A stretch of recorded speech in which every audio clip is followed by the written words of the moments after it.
Namaskar everyone and welcome to the day 17 of this 24 days Self-Actualized Leaders Network Global Summit 2021. Today, the theme of the sessions from our guest speakers is United Nations Sustainable Development Goal number 13, Climate Action. So like always, we will start with Project YugParivartan Synergy Meditation. Project YugParivartan is that project which includes all problems of the world under its scope.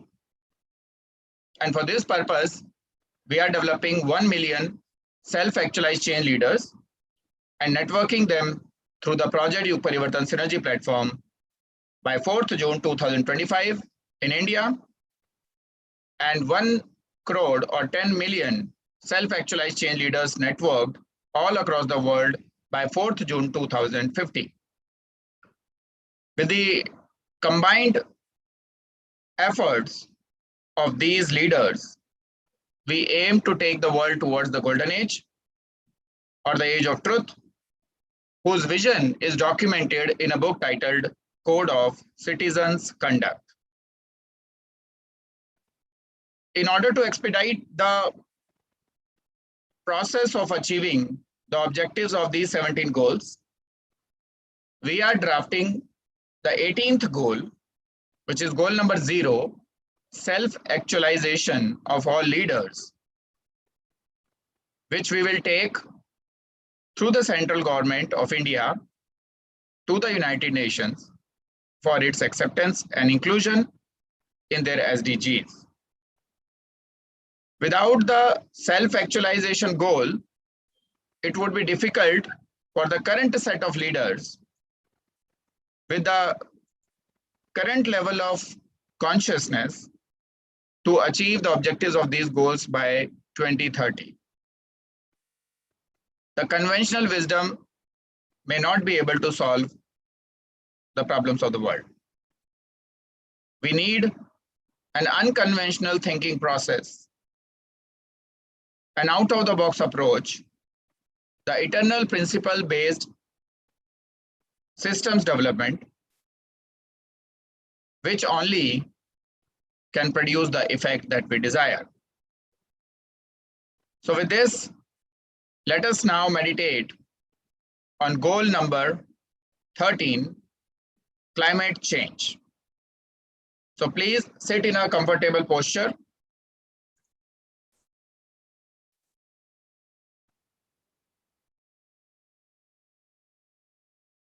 Keep your neck and spine straight.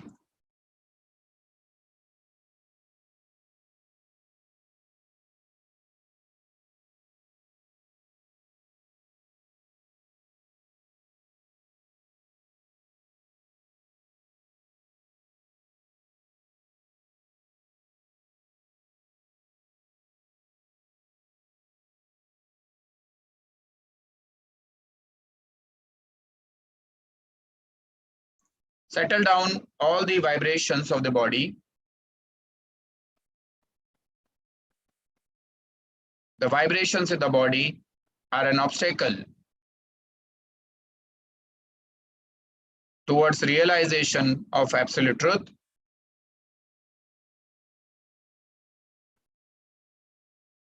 The absolute truth can only be witnessed if the vibrations of body, breathing, and mind are silenced.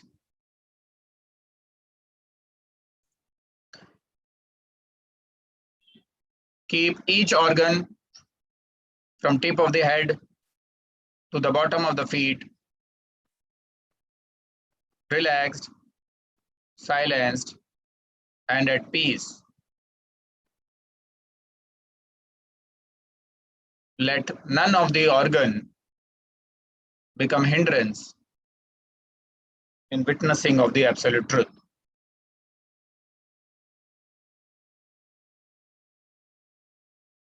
Now bring your focus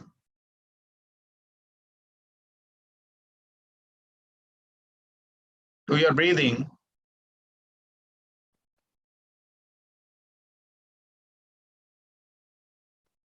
and settle down.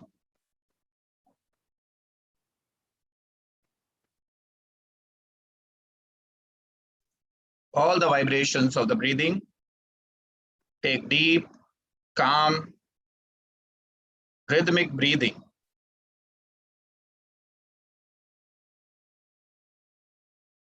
Breathing is the connection between gross body and the subtle body. Sthul Sharir or Sukshma Sharir. The subtle body operates the gross body, and gross body also respond back to the subtle body.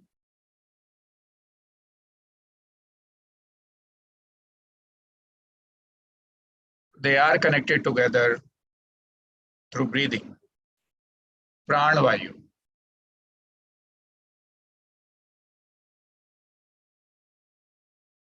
When the prana cease to exist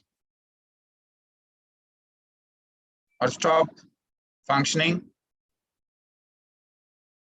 the connection between the gross body and the subtle body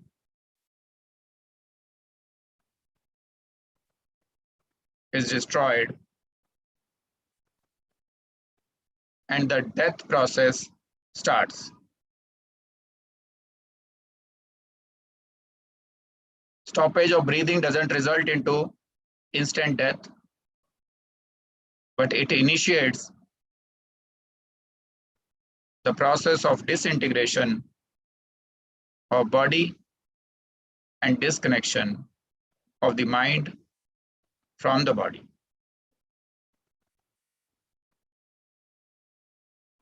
Clinically, that is when the brain stops functioning. Brain dead person cannot be revived, but those who have stopped breathing can be revived for some time.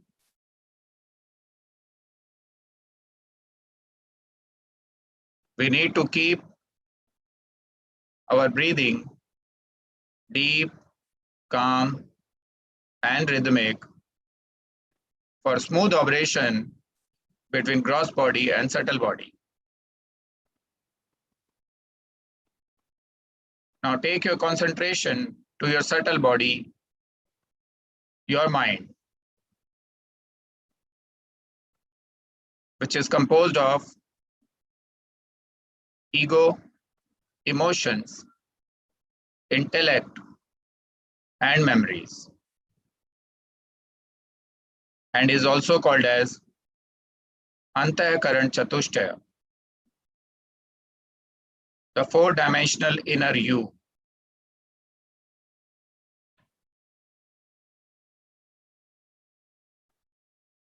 Man, Buddhi, Ahankar, Chitta.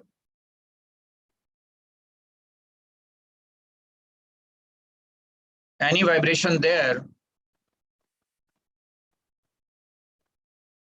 is also an obstacle between your observer and what you observe. Hence, it is important that it should also be kept vibration free to have a direct cognizance of truth.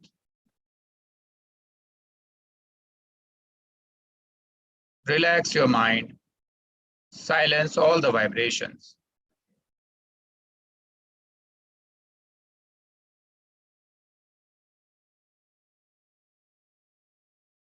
Now let us start the seeding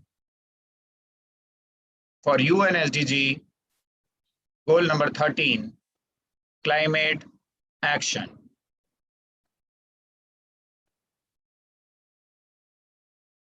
It is no more a secret that the climate of the planet has shifted its patterns, which is observed in various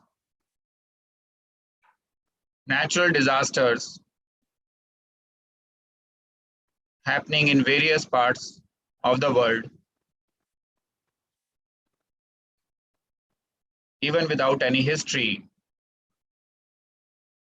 of such calamities in those areas. This clearly shows the pattern is breaking. Climate effect is becoming random, unpredictable, and drastic for human civilizations. This is the balancing act being done by the Mother Nature. And if we do not do course correction as a species, we are setting up for a catastrophic failures of the systems which took decades, centuries, and millenniums to build. The nature can dismantle that in a jiffy.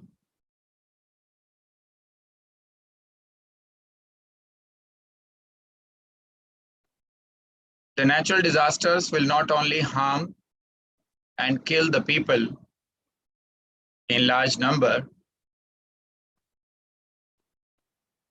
but also the ones who are left, who survive these natural disasters, will also go into a dark age civilization.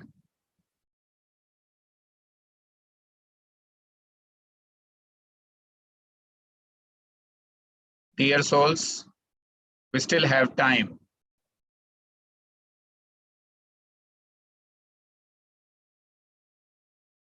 But not the leisure time. It's an emergency.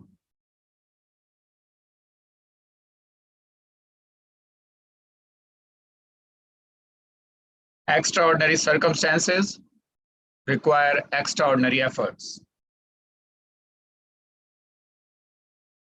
The normal consciousness efforts will not result into elimination of the drastic effects coming our way. Hence, we need unconventional wisdom of self-actualization and bringing into our actions, our performance, and that also in a synergetic way with all other self-aware souls.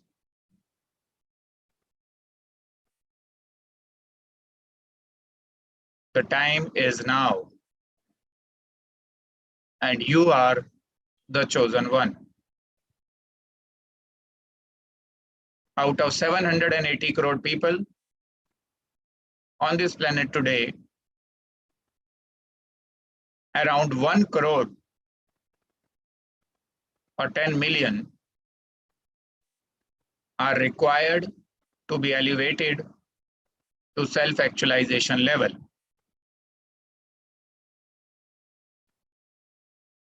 Why on earth you would not like to do that? I don't see any reason why you should not attempt your self-actualization performance.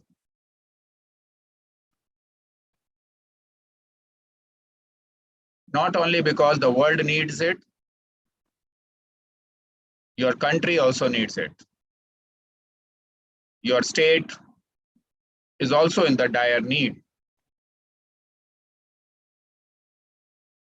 And the district and city where you are living and working are also fully vulnerable to these drastic effects. And the heat is not far from your homes, from your offices, from your families, and from yourself. Start where you are, use what you have, do what you can.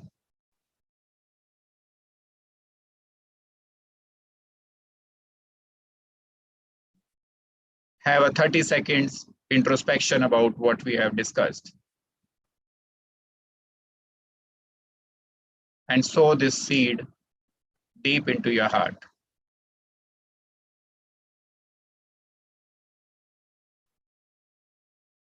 Join Project YugParivartan Synergy Platform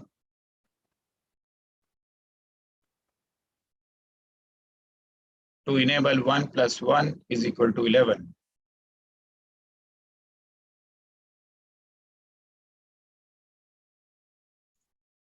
Now bring your focus to your subtle body. अंतःकरण चतुष्टय, मन बुद्धि अहंकार चित्त, ego emotions, intellect memories, and activate it.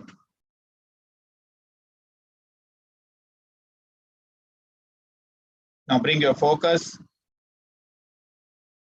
towards your breathing. Activate it. Bring it into a rhythm. Deep, calm, peaceful, long breathing. Now bring your focus to your gross body. Sthul Sharir. Give the command, activate. Keep your eyes closed. Move your body a bit. Come back to body consciousness. Now bring your focus to your palms. Rub them together. Produce an energy field. Tejas. And gently rub the eyes. Massage the face and the whole body. Now with 4 or 5 blinks, open your eyes and be prepared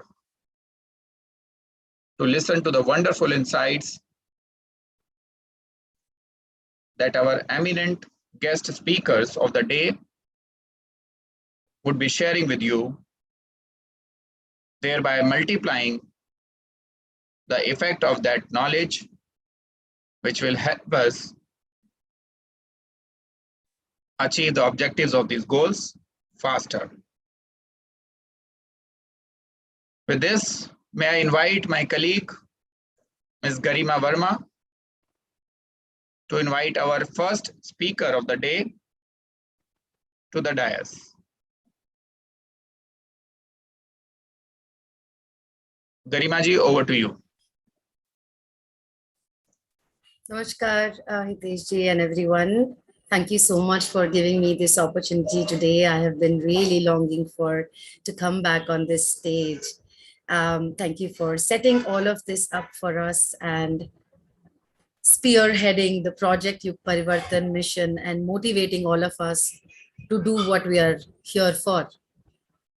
I'm going to invite with great pleasure our first speaker for today, S. Muralidhara Rao ji. He is born in 1944 into an Andhra farmer Brahmin family, obtained MSc from Osmania University, Hyderabad, and PhD from Bombay University, Mumbai. Specialized in crystal growing, developed several radiation detectors, monitoring materials. As a scientist, he has been working at different levels in Bhabha Atomic Research Center, Mumbai, from 1966 to 1992. He has worked on a NASA project to grow crystals in microgravity of space in Huntsville, Alabama, in between 1988 and 1992. He moved to Taiwan in 1992 to work as a visiting professor in National Tsinghua University, Hsinchu, and Academia Sinica, Taipei, till 2011 in the field of high temperature superconductivity, growing single crystals of new superconductors and developing techniques for their applications. He completed a Government of India Department of Science and Technology funded project to make silicon sheets in the country for making solar cells as Honorable Professor, Punjabi University in Patiala. Currently engaged in promoting carbon negative removal approach to reduce global warming employee trees is what he is doing at the moment. To carry his message to rural masses, developed different types of smokeless wood stoves and low-cost modular gobar gas plants, propagating sustainable energy solutions in rural areas through lectures, workshops, and demonstrations in physical and online modes in different parts of the country.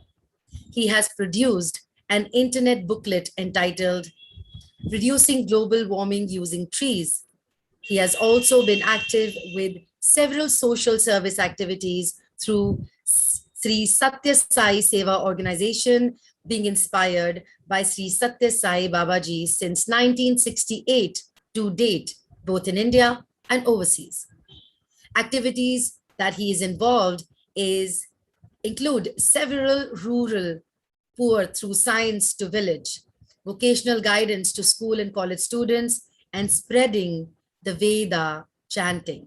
So hereby, I would love to welcome Shri S. Muralidhara Rao and ask him to take over the stage and share insights on the topic on the United Nations goal for today. Dhanyavad. Namaskar.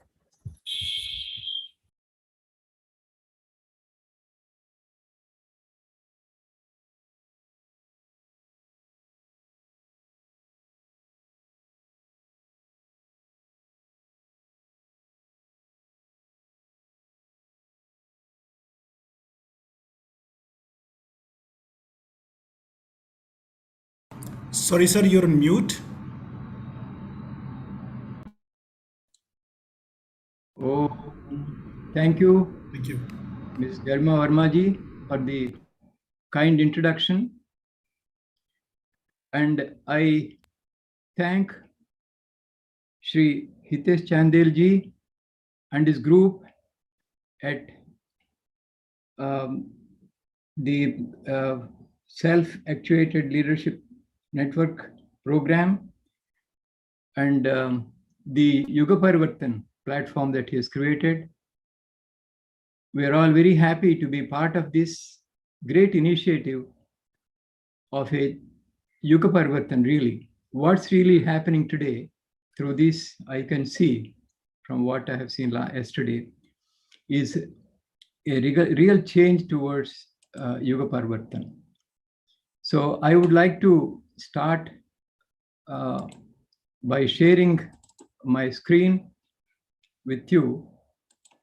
This is the title of my talk. As Chandel said just now, we are really in a very, very serious situation today with our unbridled, uncontrolled use of natural resources. We have not only destroyed the planet Earth, we are also damaging ourselves, very existence. So we have been having several calamities because of our own actions. My search into this new area of climate change started during my visit, or I should call it pilgrimage to Char Dham. I was traveling from Yamunotri to Gangotri, and on the way I saw barren hills. And I was wondering where all the pollution will go. And that meditative state took me to a place where I could see all this accumulating on the snow caps of the beautiful Himalayas. And during winter, they're all trapped there, and summer comes and they all explode and form what we call it as avalanches, lakes, the lake bursts and all those things. So I was then from there, I went to Kedarnath, and I found exactly this kind of a hill, a huge hill, and at the bottom of this, we see a very small township. It's a very interesting thing. And I was wondering, if the whole ice comes down and falls on this small village, what will happen? It will just be doomed. And I shared my thinking with a person on the way back at Rudraprayag, and he was not impressed. But when it was happening in 2013, he called me and said, Dr. Rao, we are in that trouble, you are forewarned. Please come and help us. And I said, I cannot help you just now, but I can definitely come and help you later on. And I started conducting solar cooker workshops to save trees in that area. And I was trying to promote. Luckily, I met one young man by name Kailash Pushpawan. He was already an environmental scientist. He got his PhD in environment, but he did not go to Delhi to take a job in the environmental ministry I suggested. He said, no, I'll stay here and work. He instead started collecting pine needles from the forest, and he started making a lot of things out of that. So is there a solution for this? Why is this global warming happening? And is there a solution? Probably as a scientist, as a physicist, I would like to venture a few of the thoughts. If people can implement it, probably we'll be able to benefit. But there is reason to believe that whatever I suggest may come true, may happen. My real concern was the flooding of the European cities and New York this year. When I saw this news, I was really surprised. And the flooding of Bombay is normal. I have been seeing it for almost 40, 50 years. I'm used to this, but flooding of New York is something which I was worried. I called my daughter and said, what has happened to your house? Are you still there? And she said, Dad, it's 2 miles away from my house. The water has entered the basements. So I don't want to show the glacial lake thing, but I would go to the next slide. Okay, it's not going to the next. Imagine a whole. I want to go to the next slide. Escape. Yeah. Sorry. So, but I would like to say how the global warming is affecting our planet. For example, here is a situation where in June 24, the appearance of a glacier somewhere in the ridges of Tibet. And come July, there is an avalanche. And this avalanche leads to a lot of ice getting collected into the glacial lake below. And this sort of a thing is happening. And that leads to a Tapovan-like disaster, or even a Kedarnath-like disaster I described. So is there a way out? We have to find out, first of all, before finding the way out, we have to find what are the causes of this. The causes of this, as everybody says, is due to the increased global warming caused by the accumulation of greenhouse gases in atmosphere. So I would like to take a minute to explain. Sunlight falls on Earth normally. I call this shown by yellow arrows, and it falls on Earth and heats of the Earth, which is shown by red. And the heat from the Earth is radiated to the space, as shown by the red and yellow arrow. But what has happened is, due to the accumulation of enormous amount of carbon dioxide, the heat from the Earth is not able to go out, but it is coming back and it's accumulating. And there is, as we will see later on, there is almost 100 parts per million carbon dioxide layers accumulated on top of the Earth. I compare this with, for example, in a winter night, we cover ourselves with a blanket. If it is cooler, we cover with one more blanket. But halfway through, we find it so hot, we just throw the blanket away. And we were able to throw the blanket away to cool ourselves.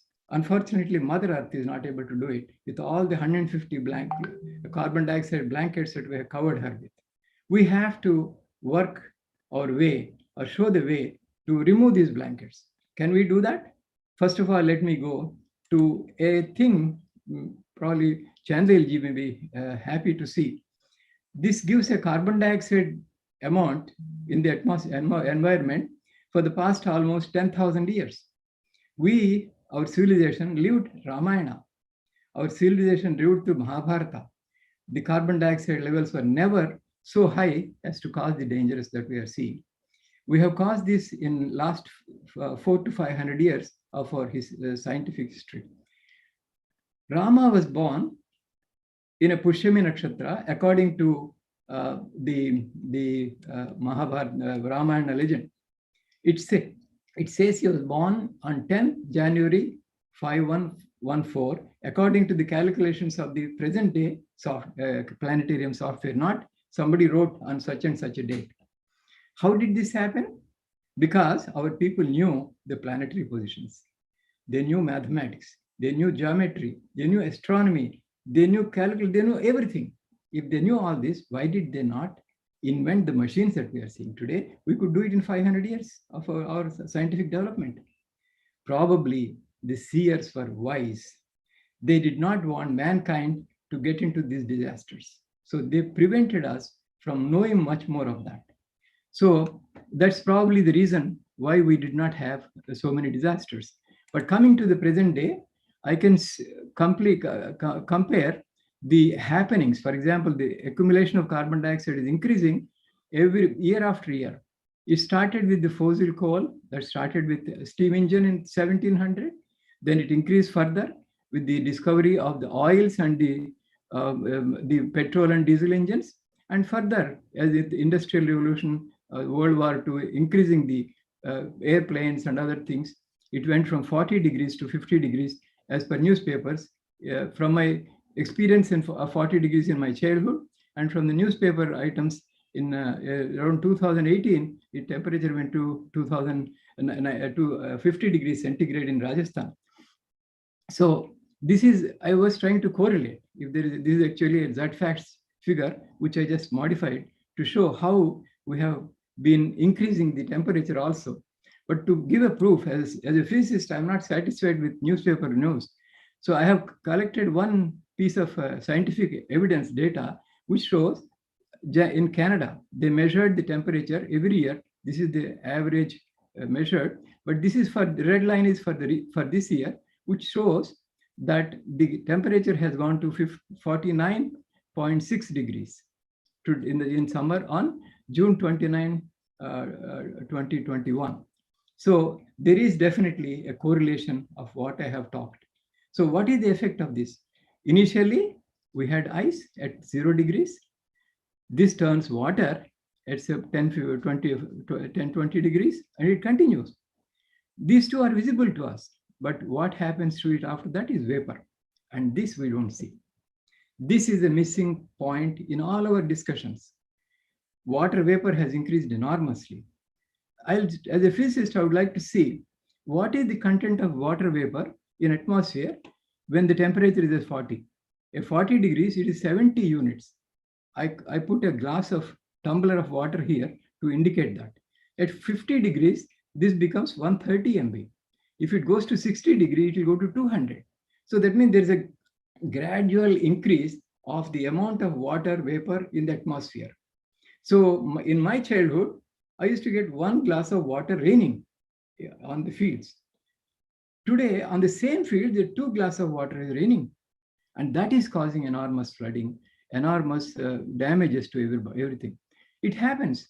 If we understand this and if we appreciate this, Save Water campaign fades into the background, because as a physicist, I believe water can neither be created nor destroyed. It only changes form. So to understand further, what I have done is I have extrapolated or extracted the data, which shows that smooth curve that we saw in the previous here. This smooth curve that we see here, in fact, is not so smooth as it appears. It is like a sawtooth curve. It's called Keeling curve. This Keeling curve, you got a name from the discoverer of that Keeling, the Professor Keeling, who made this. So that means there is a variation of carbon dioxide every year with time. So I wanted to magnify it, amplify further to show, see, this is how it appears. There is a maximum, there is a minimum, there is a maximum, minimum. So maximum happens somewhere in May, minimum happens somewhere in October. But the two maxima are not matching because of the increased environmental pollution or industrial pollution that we are causing. There is an increase of this. Otherwise, these two should have been equal. 415 should have remained at 415. But in fact, right from 1960 onwards, there is a data available which shows every year there is an increase of 1, 2, 3. Today, it has gone to almost 4 ppm this year. So every year we have been adding this sawtooth curve that we see. But here I see a solution for our problem. Because while there is an increase in carbon dioxide content, there is a decrease also. Why is this happening? And why is the increase is happening? This is a very interesting thing that we have to see. But here again, you see, there is a decrease. The decrease part is 6 ppm, whereas the increase part is 9 ppm.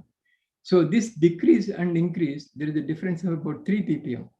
So, and 1 parts per million of carbon dioxide weighs about 2.2 gigatons. 2.2 gigatons is 1 gigaton is 1 followed by 12 zeros, number of kilograms. And it amounts to about 2.12 billion metric tons. So this 2.12 billion metric tons is being added, multiplied by 4, almost so much, 8.8 billion metric tons is being added by our industrial use. So I wanted to explain further my thinking and also scientific evidence. There is a 1 year measurement at the Mauna Loa laboratory in the Caribbean, which shows the carbon dioxide starts increasing in the fall. For example, when the leaves starts falling in before November, we call it fall before winter. There is a fall, there is rain also. Then comes spring. Come spring, this starts decreasing, where the trees start getting leaves. Why should it increase in winter and why should it decrease in spring? Because winter, the leaves fall, they decay and decompose. And the bacteria or whatever happen, microbe, they eat these things and then produce carbon dioxide. They breathe out carbon dioxide, and that is how the carbon dioxide increasing. But come spring, the leaves start appearing and they increase in size through photosynthesis, absorbing carbon dioxide from atmosphere. And then it goes on, the carbon dioxide goes on decreasing as the spring, summer months go by. The trees becoming bigger and bigger, and the green volume increases. So fall leads to the falling of the biomass on Earth, and the spring leads to the appearance of the fresh biomass on Earth again, the new life. So here it shows there are two beautiful. Actually, this is a similar. There is an animation of a what you call it as a mathematical modeling, which shows the carbon dioxide variation in the global variation actually, and it shows in May it is so hot. This at the 2006, this I can say the maximum was around 385, and the minimum was around 381. I wanted to show India here. India is here. Indian subcontinent, the carbon dioxide content is much lower than the global average. Even in winter also, even in spring, we don't have so much. That means the Himalayans have safeguarded us from getting the carbon dioxide. There are other reasons also. I don't want to go into those reasons just now. But I want to come to what Professor Lehman, actually this is the beginning for my working on this so-called carbon negative approach. What he says is, normally trees grow by absorbing carbon dioxide from atmosphere. The leaves or whatever fall on the ground, they decay, and the soil carbon, whatever carbon it goes, molecular carbon goes to the soil, and the carbon dioxide and other gases are released back into the atmosphere. So net carbon removal here is zero, or carbon removed and carbon absorbed are same, so it is called carbon neutral. He also proposes, it's a paper in Nature, one of the top journals in physics, and he says before the leaves decay, we catch hold of the dry leaves or dry whatever biomass, burn it through pyrolysis. Pyrolysis is a process where you burn biomass under low atmospheric pressure, that is in the absence of oxygen, so it doesn't become oxidized. So it leaves gases which can be used for energy generation. It also produces charcoal, which can be used for many other purposes. So 1 kg of wood, coming to, instead of Lehman's language, I call layman's language, 1.5 to 6 kg of wood is transformed to carbon dioxide is converted to wood by the trees. And when we pyrolyze 1 kg of wood, we get about 32% gas, 20% tars, and 48% coal, which is produced. All these can be used. All of them are useful. These are published data, not my data. Carbon removal strategy, I would like to say, if we can divide this every, say 10 ppm of carbon dioxide that we have accumulated over 70 years into 10-year period, divide by 10 years, we'll say we'll remove 11 ppm every year, add to the current value of 4, it becomes 15 ppm. So we will remove 15 ppm of carbon dioxide every year by the same process the trees, because trees are removing carbon dioxide. We'll use the same trees. There are two ways. Either go to the forests, which are creating the problem, collect all the biomass and burn it in a way that I will show, or plant new trees and make energy forests equivalent to that and remove carbon dioxide. Both are possible. So you have to actually remove 11 ppm of carbon dioxide every year if we have to survive. And this is I want to give, as a physicist, I want to give an experimental way that we can do. So if we divide among 7 billion people, this comes to about 4,800 kg per head per year, and it becomes about 13 to 15 kg per day per head if everybody can do it. And this I want to make it as a movement, as Chandel said, we have to make it 330 by 2030. There's a 10-year gap. If we can do this, we'll see the results, and there are indications that we'll be able to achieve this. How we can do carbon removal strategy? We have, most of it is grown in rural areas. So I would suggest that we go to villages and implement this. What are the activities in villages? Cooking, heating, electricity generation, now transport, farming is also there, industry is also there. If we can use biomass for all these activities, we will be able to definitely remove carbon dioxide from atmosphere. Next is the mostly waste, because what we have been doing, we have been buying pollution, I must say. What we have done to remove our household mothers' tears, we have increased the tears of Mother Earth. The gas that we use at home doesn't pollute here, but it pollutes at the source where it is mined. It pollutes the transportation where it is transported. Everywhere it is polluted except at home. Should we do that? I would suggest we'll make smokeless chulas. Yeah, we have done whatever we have done is past. We have to now come with new technologies. Science is giving solutions. Let us give those solutions. Let us replace the imported gas, which is very limited. These are all very limited, with the wood stoves. Wood is we can grow any number of trees. It is very easily available and very nearly available. It doesn't pollute. So I am paying actually 800 rupees per cylinder if I pay in a village. I am paying for polluting myself. I am paying for killing my future children's future. This is what I would say. Let us stop that. So instead, we can design very cheap. Actually, this is the thing which I designed based on a internet thing I saw. And here is another thing which I made when I went to Himalayas with the help of one local young man. He made a smokeless chula himself. He was shocked when he saw, where is the smoke gone? He asked me. I said, smoke is burning. So after that, he started making these stoves and he's selling them. Then I came to Bombay. I was looking for potters because I wanted to spread this in villages. And the villages, very difficult to find potters. You can see a potter made a stove, which is smokeless really.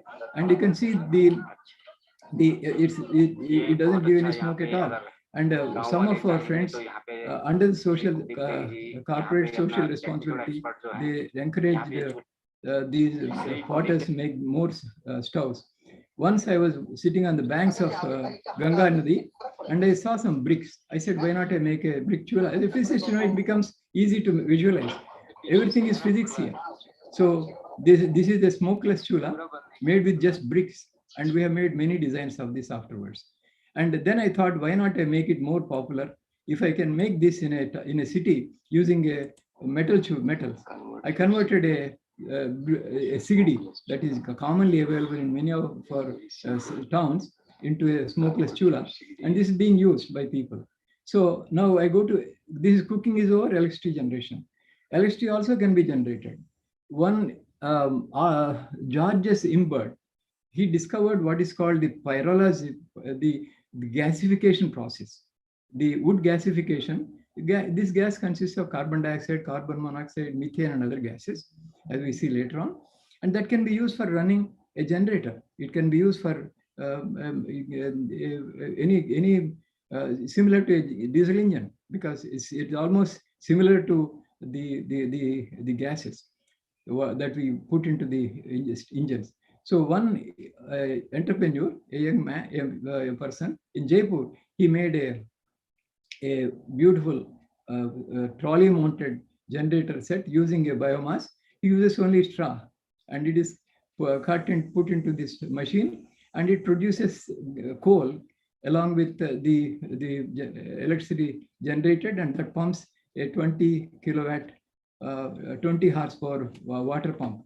This is the coal that is given. So he puts in 2 kilograms of biomass, which is about 4 rupees, and gets 5 rupees worth of electricity and 10 rupees or 20 rupees worth of biochar. So it's a very highly profitable industry if somebody can do. So in order to see if I can do it at home, I made one small and one gasifier at home, and this produces the gas. You can see the gas is burning here. It's giving a blue flame, and I put this into a generator. So, and I have connected the gas to a generator, and you can see, as a physicist, I'm not satisfied unless I do it myself. So we can see these two are working. So electricity generation, I have shown that we can use biomass for electricity generation also. So if we can put, say, 10 kilowatts of, these are all mathematical things, I don't want to go in detail, but it is possible. Each village can have a similar 20 kilowatts or 40 kilowatt power plant, which can use local. We don't have to transmit through very expensive power lines. We can generate it locally and supply locally. This is actually vocal for local, actually, the message given by our Honorable Prime Minister Modi ji. The advantage of using biomass is, by hard coal, that when we generate electricity, we're putting 2000 units of carbon dioxide, I would put it that way, into the atmosphere. If we use natural gas, we're removing 1700 units of carbon dioxide from the atmosphere.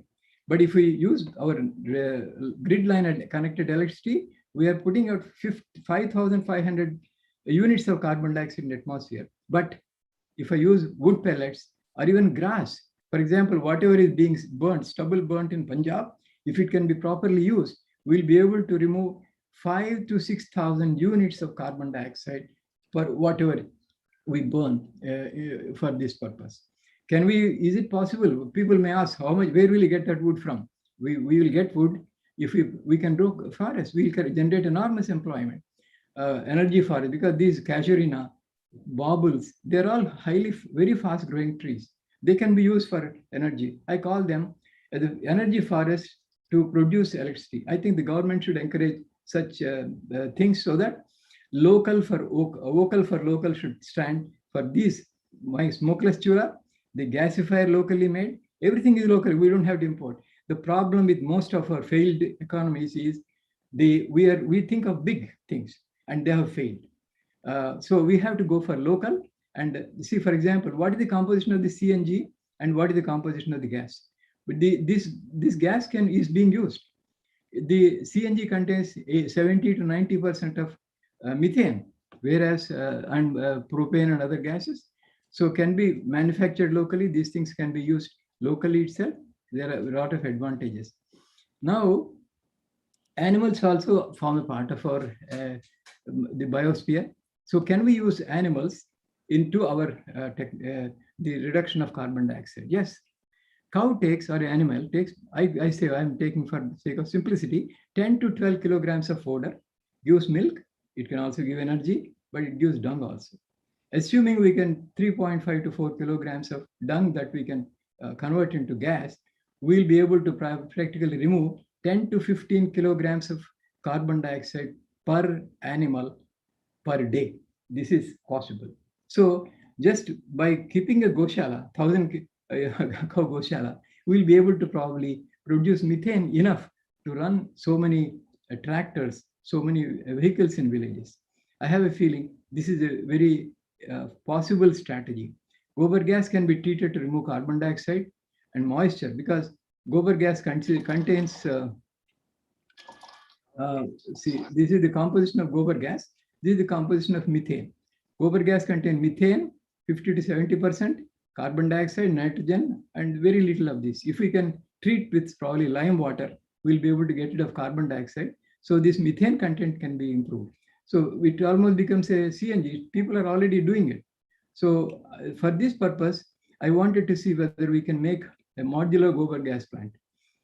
So we have made one. I have made in my house terrace. I made a gobar gas plant here, and the water coming from the last tank is almost water. This doesn't have the problems of a typical gobar gas plant where thick slurry comes out, and that's a huge nuisance.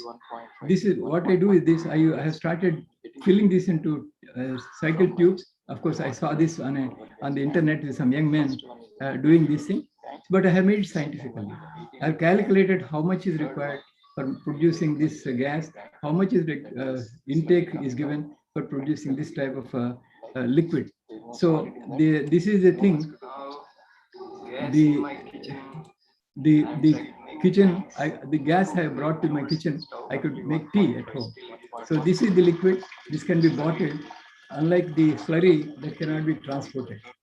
So, but I have also some friends who have installed these gobar gas plants on their farms, and they are using this gobar gas. They have about 8 to 10 cows. They use a 200-liter tank, and you see they are filling into a and then this is they use it for cooking. So a typical 2,000-liter capacity drum can be made for about 12,000 rupees, and it can be used for many, even transporting, making CNG and other things. So this, but then I have to go for the most important output of the gobar gas or biochar, the gasifying system, or the burning wood is biochar. It may be small, it may be large. The biochar helps in several ways. It is supposed to be one of the best amendments to the soil. It enhances crop up to, according to Lehman and his studies in South America, it increases about yield about 300%, reduces fertilizer inputs, chemical things, fertilizer can be removed. Heavy metals, even radioactive metals are being removed using this biochar mopping. Because biochar is, this is a thing I made at home. I used to make biochar using this machine. I made biochar. I put in my Karela plant that I have at home. This is the Karela before the adding the biochar. This is after the adding biochar. So we can see there is a big crop improvement. Why does biochar act so well? Because this electron microscope picture shows the porosity of biochar. So 1 gram of biochar spreads on a 25 square meter area, 24 square meter area that has so much of space to absorb. That's why it's a very highly biggest mopper. As an experimental physicist, I met one of my friends in Rajasthan, asked him to try biochar on his farm because he has a machine already working. So he put one field, he put biochar, one without biochar, and you can see the boy is standing here. The crop goes only up to his waist here, and it is almost filling him. When they removed the crop, it almost came 1.5 times the normal one. So Mr. Jakarji, who is a Rajasthan farmer with 400 acres of land, he told me, said, Dr. Rao, I have used biochar in my field, and what I was getting, he's an organic farmer. He was only getting 13 to 15 quintal. He said after putting biochar, his yield has increased to 30 to 32 quintals, not almost doubling on the first application. Another friend of mine also has a similar experience, but he says some whitish coating is coming on the biochar. I said, you are removing all the impurities, the past follies, putting this. Here you can see, he has shown me, sent me several pictures of the fruit. He has so many fruits on his farm. So Annadatta is also becoming a pranadatta for us. As I feel, I wish if we have to do the justice for our existence on this planet, we should treat the Mother Earth as our mothers. So we have 3 mothers, as for me. The Gomata, Bhumata, and Janani Mata, the mother who gave birth to me. I remember her every year. We have to do the same thing with, we have been doing. Our culture has treated Mother Earth as a deity and worshipped. We have anybody, even farmers, before they start tilling, they do puja. Everything is associated as a ceremonial action to propitiate the gods who will be affected by this. There are many things that can be done. Our culture is very rich with all these things. So in this short time that I've been given, I have gone through a review of what we have done, global impact of human activity, how it can be done. But most important is, I want to go to this figure again, where I have shown. This is the most important figure of my presentation.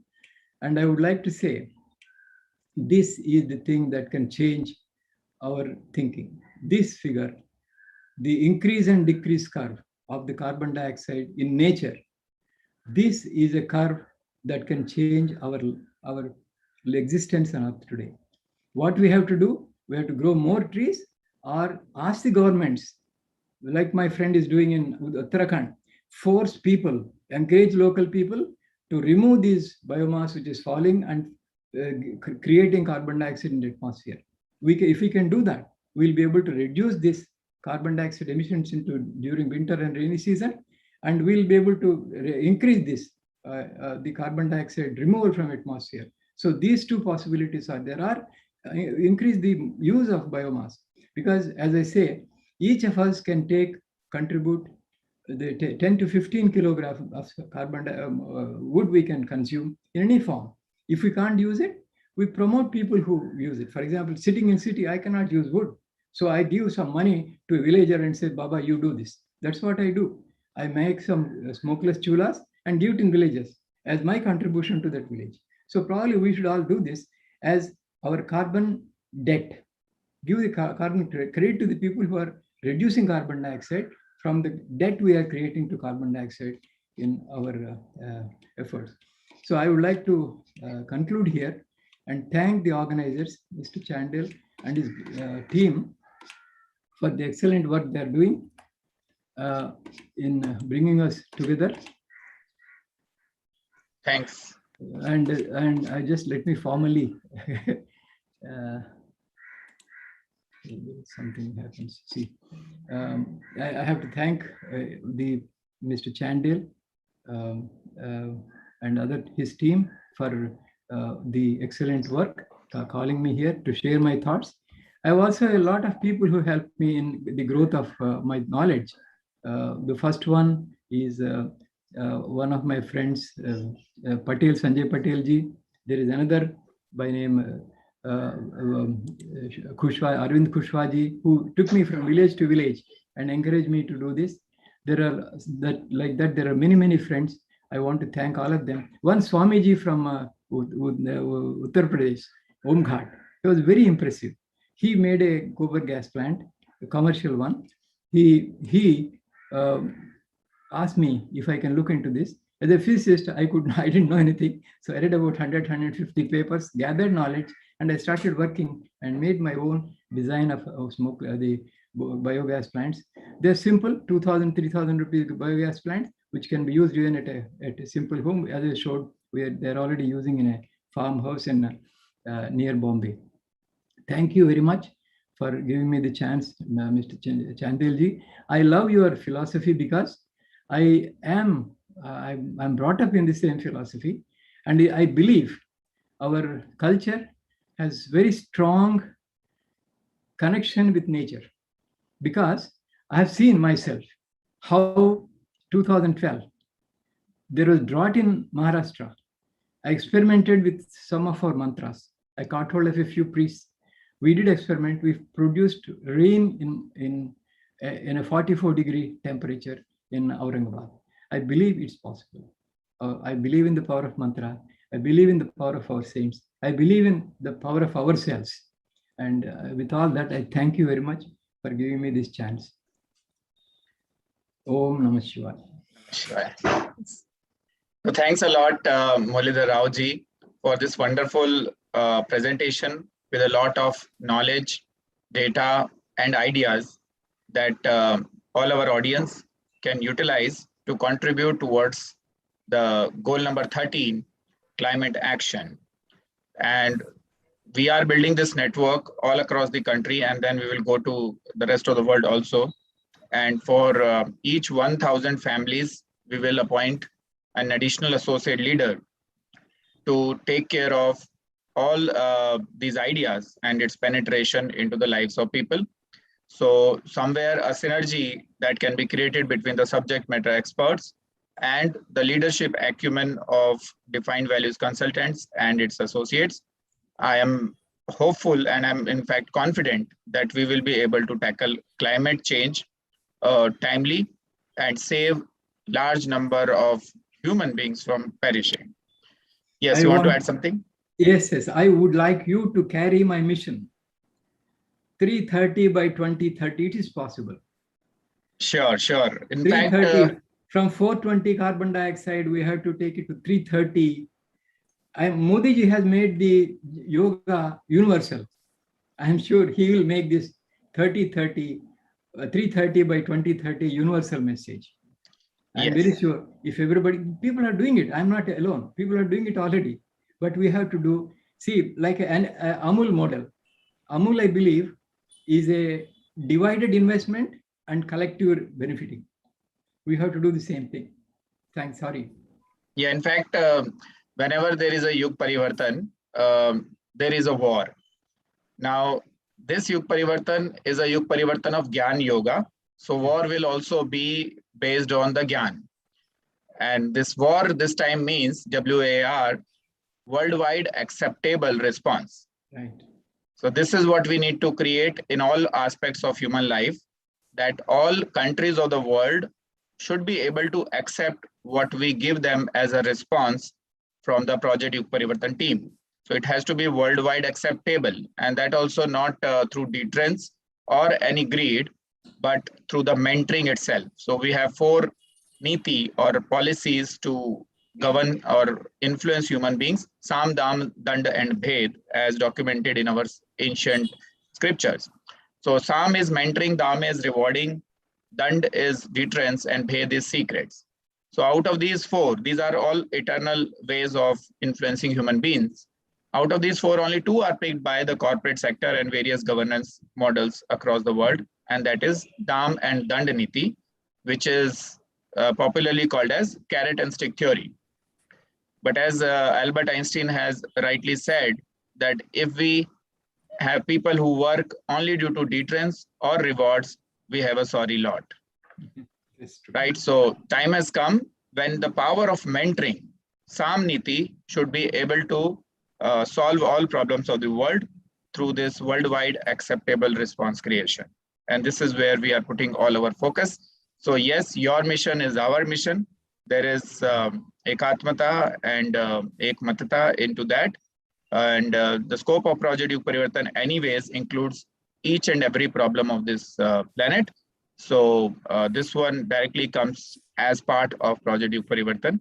So we will talk about it more when we introduce Project YugParivartan Synergy Platform to you, wherein all other speakers, which are almost 140 in numbers that we have processed so far since April this year. So all of them are being brought into Project YugParivartan Synergy Platform. So we are doing extensive travel also to meet them personally now that the lockdown is over. So to have a personal touch. So same applies to all other speakers as well. So we'll come to you also very soon. So thanks a lot. We request you to be there in the panel discussion also. There are several questions which are coming our way. So we would like them to be answered by you. Thanks, Mr. Rao. Thank you. Okay, so with this, let me go back to my speaker of the day. Yes, over to you, Garima. Thank you, Muralidharanji. It was very insightful. Up next, I would like to invite Professor Luke Gabriel Lily Mendes, who is an indigenous Kulbi farmer to Mahim, Mobaim, real indigenous name for Bombay. He was a faculty at XIC, Xavier's Institute of Communication, Mobaim, a visiting faculty at Xavier's University, Odisha, where he created the Sense Learning Program for the second year MBA in Sustainability Management. He has also consulted for the Ministry of Environment, India, and Ministry of Environment, Germany's bilateral org, GIZ. He's an author of a curriculum for 5 universities in India and 1 university in Germany. In addition to that, he has been a consultant with WII, Wildlife Institute of India. He has trained IFS officers in conservation, management, and media communications. He has founded the charitable trust and society, Bombay's Indigenous Peoples Association, BIPA, which is available at www.bipa.in. He works with the indigenous of the 7 islands as well as the indigenous of India through the All India Adivasi Ekta Manch. He's a founder and editor at amaipublishers.com, a theater writer and a director for 22 years, a film writer are some of the other feathers in his cap. He has worked with UTV, India's biggest film and TV production company, as a director and producer. Professor Luke has a master's in cinema from NYU, New York University, Manhattan, and an MSc in environmental science from Nagaland.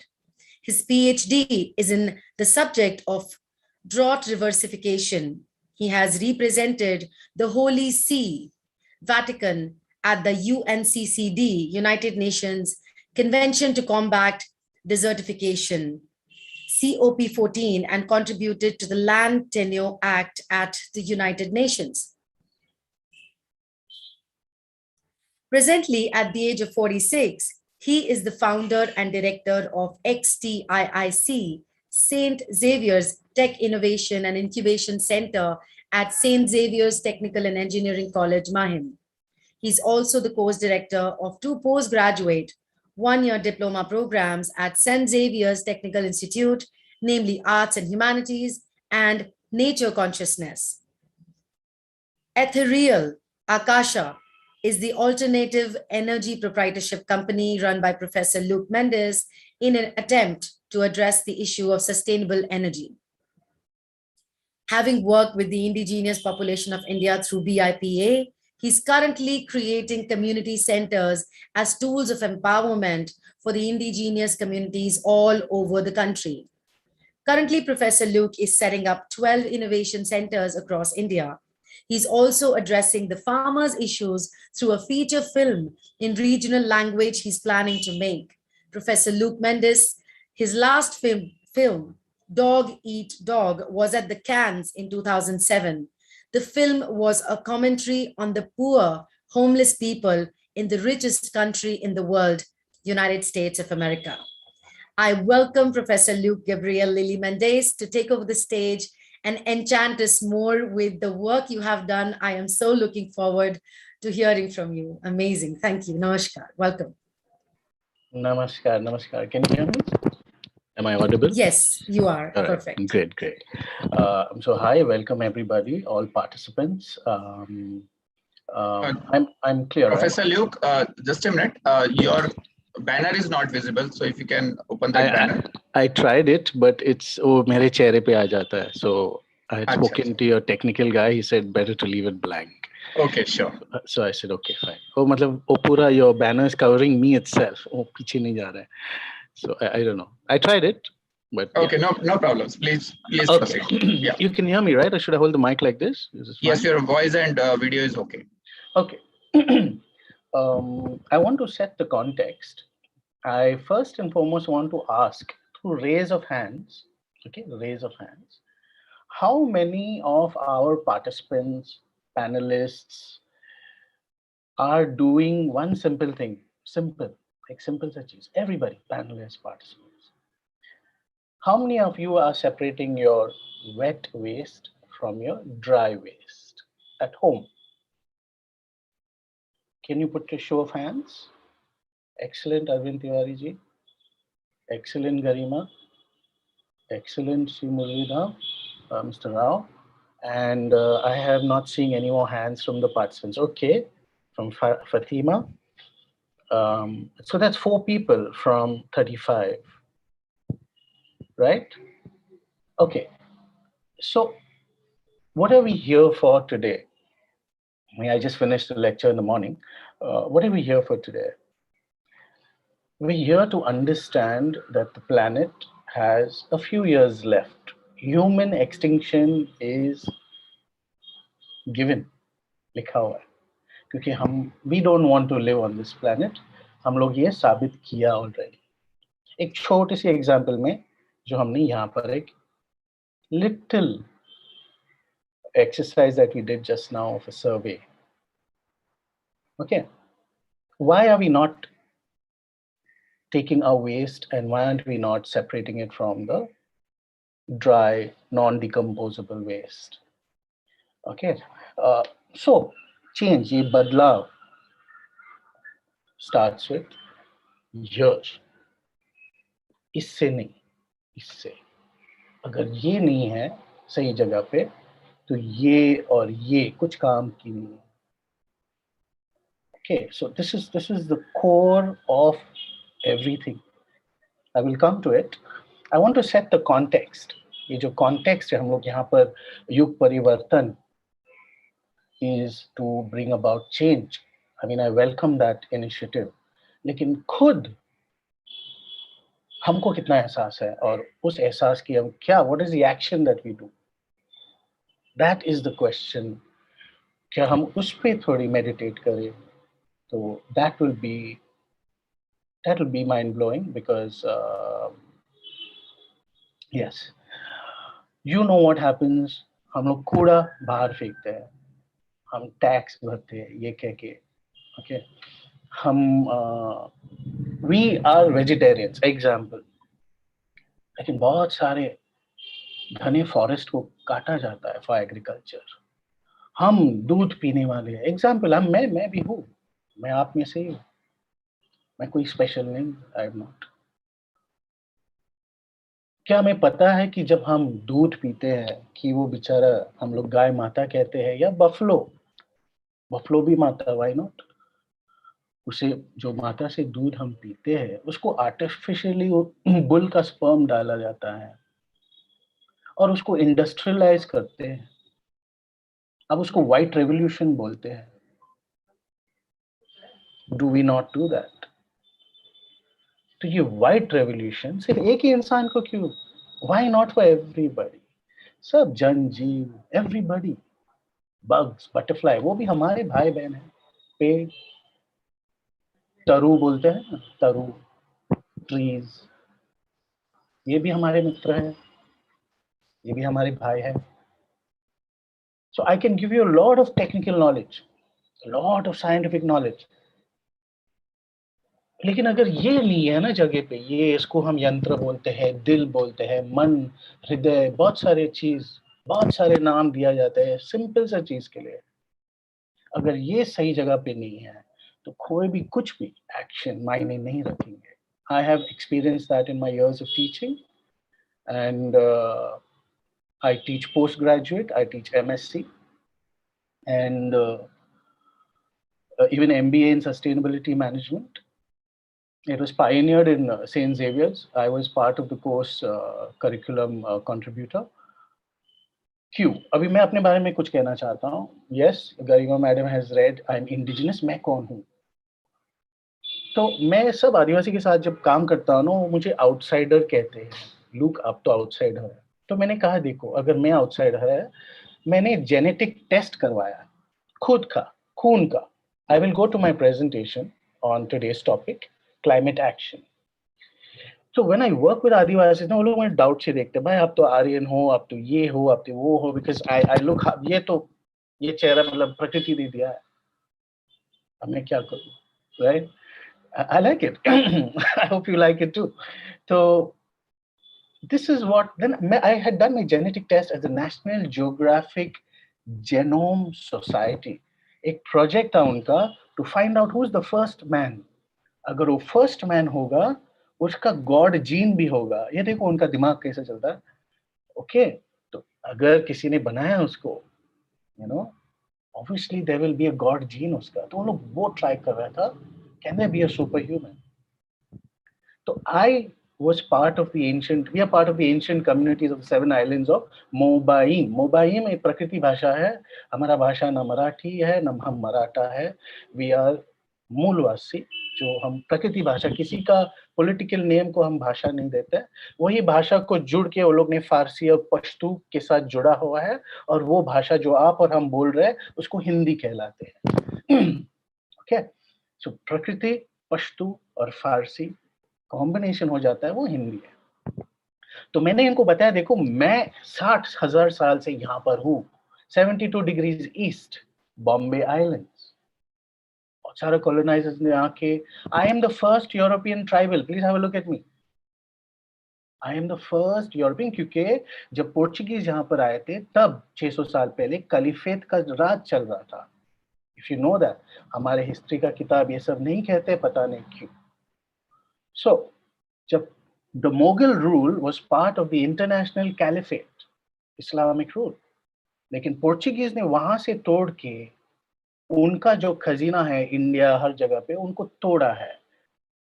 और जो indigenous लोग को उनका नाम दिया गया है, जो ट्राइबल नेम, मेरा फर्स्ट नेम है नॉर्मल रोमन क्रिश्चियन जो भी है, और मेरा लास्ट नेम है मेंडिस, मतलब नदी, रिवर, ट्रिब्यूटरी.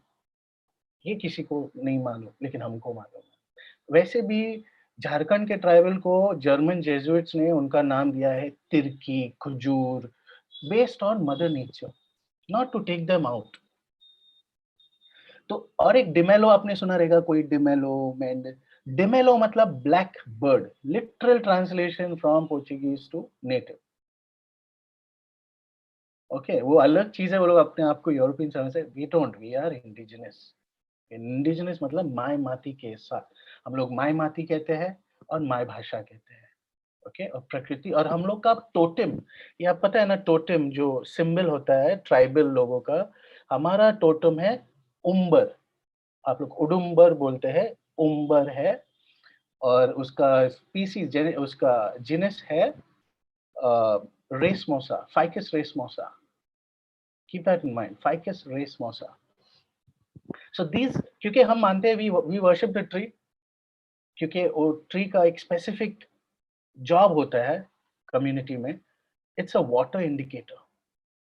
जब वो पेड़ हम दिखते हैं ना, जब दिखता है ना वो पेड़, we know ये जमीन पे water है तो एक बस्ती बन जाता है उसके ऊपर. This is the ancient thought, ancient traditional knowledge. Okay, ficus res mosa, keep this in mind. You don't need to dig, borewell बनाने की जरूरत नहीं है. ये हम traditional, मतलब बहुत ही पुरखों का ज्ञान हम आपको दे रहा है. And I would also shed some light if you know that Ayurveda is based on indigenous knowledge. सिर्फ वो formalized किया गया है. Okay? So everything boils down to indigenous, traditional knowledge systems. क्योंकि सदियों से देखता रहा, सदियों से nature को देखता रहा, and they have understood the cosmos. यहाँ पर हमारे भेद मतलब islands. एक island में it is called the Elephanta Cave.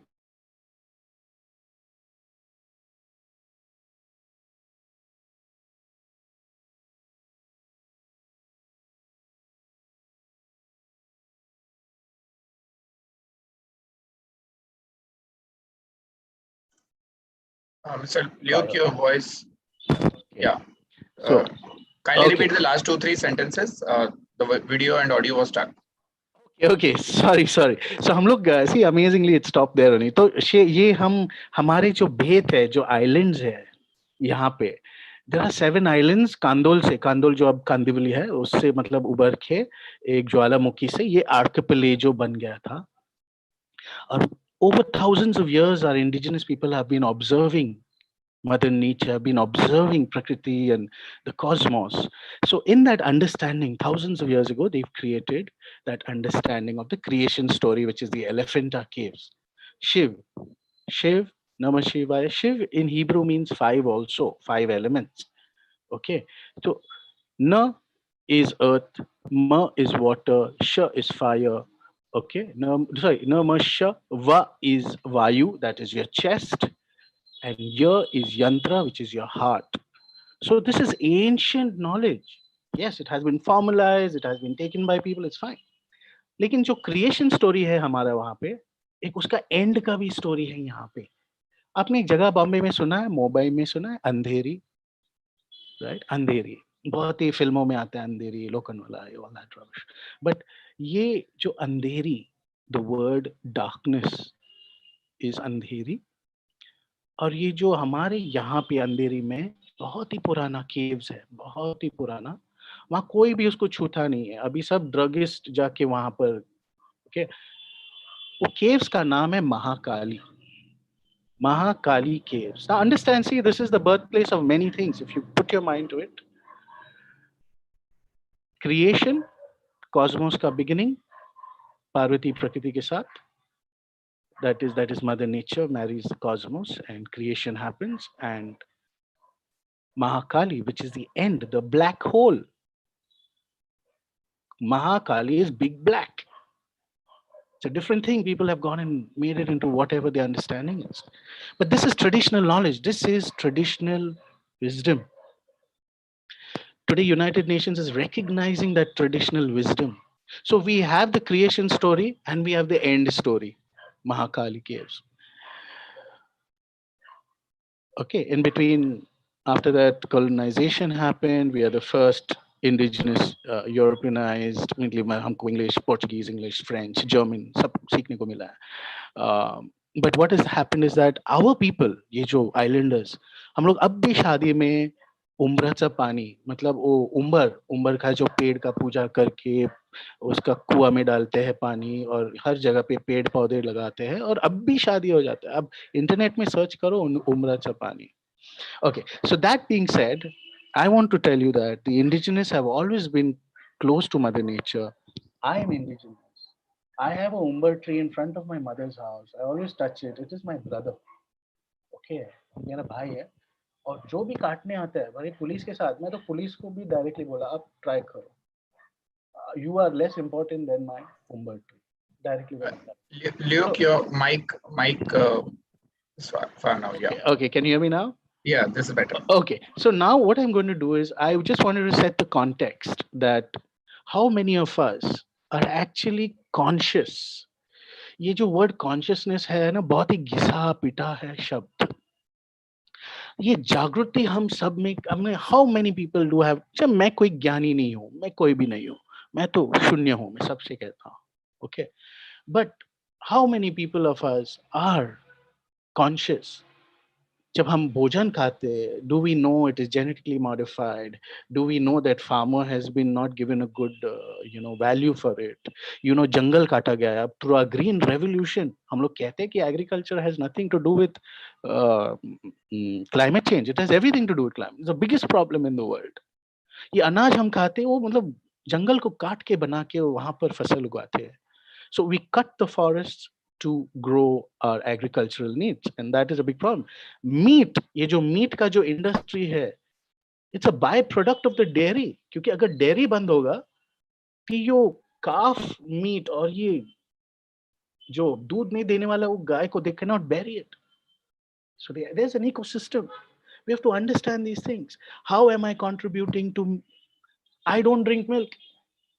मैं dairy में, it's not a Western concept. Indigenous, हम लोग काली चाय पीते हैं लेमन के साथ. चीज तो दूर की बात है, पनीर तो दूर की बात है. प्रोटीन दाल से मिलता है, बहुत बढ़िया दाल है. So these are the things one must understand कि हम, how many of us are actually conscious? हमारे अंदर जागृति मतलब कितने, what is the level of जागृति in us? Anyway, so now I will just share my PPT.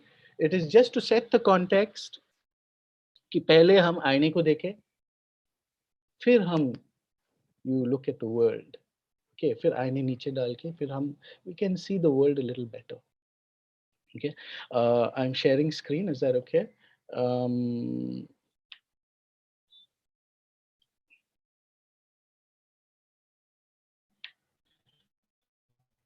Can you see my screen? Yes, we can. Okay, now I guess it's all mixed up, right? So I'll just give me a moment. I'll just make it full screen. Is this better? Right. Now, yeah, it is visible. Yes. Okay. Okay, let me tell you my journey. I got awakened. Meri Jagruta.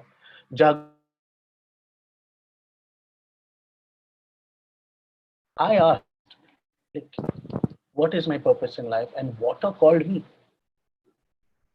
Understand me, know me. And everything started coming to me. Everything started. So I want to share that journey with you. Because I don't want to give you technical knowledge because you can get it from Google. I want to give you my own journey. So मैं प्रकृति की आवाज हूँ. I am Mother Nature's voice, and I am her expression. Okay. Water. Now, ये बोलते ना that your awareness, consciousness is called sensitive awareness. How sensitive are you? How aware are you? That is consciousness. It's not like you have some बहुत सारा text का मतलब भरा हुआ है. Doesn't कोई मायने नहीं रखता. शून्यता, zero. That is the key. Throw away all gyan, all knowledge, and then the universe talks to you. This is my journey. Okay. Now, water gives life to everything. Water gives life to everything. Okay. Now, usually I start my session with a meditation, 5-minute meditation process. But since you're already engaged in, I will just take you into it because I do this exercise with my students. I meditate. But let's do this in this different way. So water gives life to everything. You, me, everywhere. There's water. Water gives life to insects. Now, have you noticed this is watercolor? Watercolor has an amazing property. It has so much of shades. There's so many shades in it. I want you to appreciate this. Okay. So water gives life for all creatures, form, structure. It gives expression to all. See the rang, see the colors. Water gives expression to all because water is alive.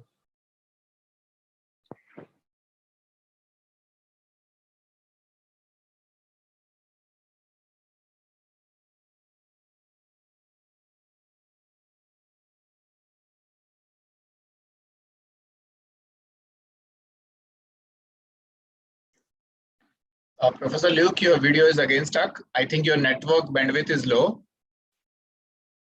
Kindly check.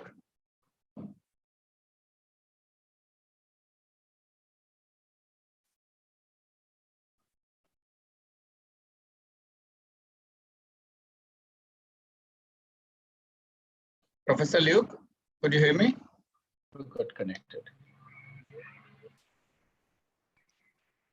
Sorry, Yeah, I guess. Yeah. I'm you- sorry. Yeah. I'm sorry. I'm sharing it again. Sure. Okay. Is this okay? Can you hear me? This it's coming. Not Yeah. yet. So I have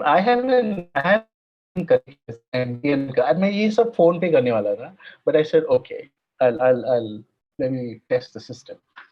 My phone is a little more stable than I have a 27-inch, whatever. Anyway, so water gives life to everything. Water cycle clearly seen over here in all shapes, in all its form. Okay.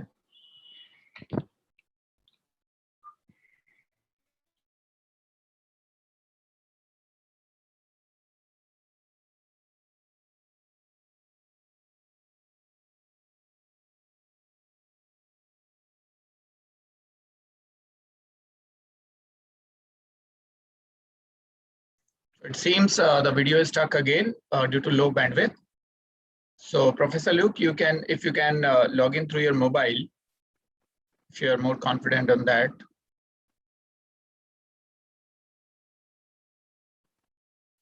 Okay, the video is stuck. So in the meantime, I request everyone to type in their questions for the first two sessions that we had so far. We will cover all these questions during the panel discussion.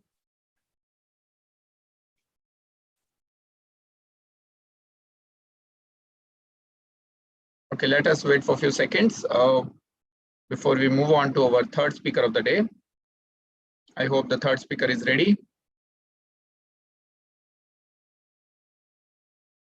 Let me just quickly check. Alan.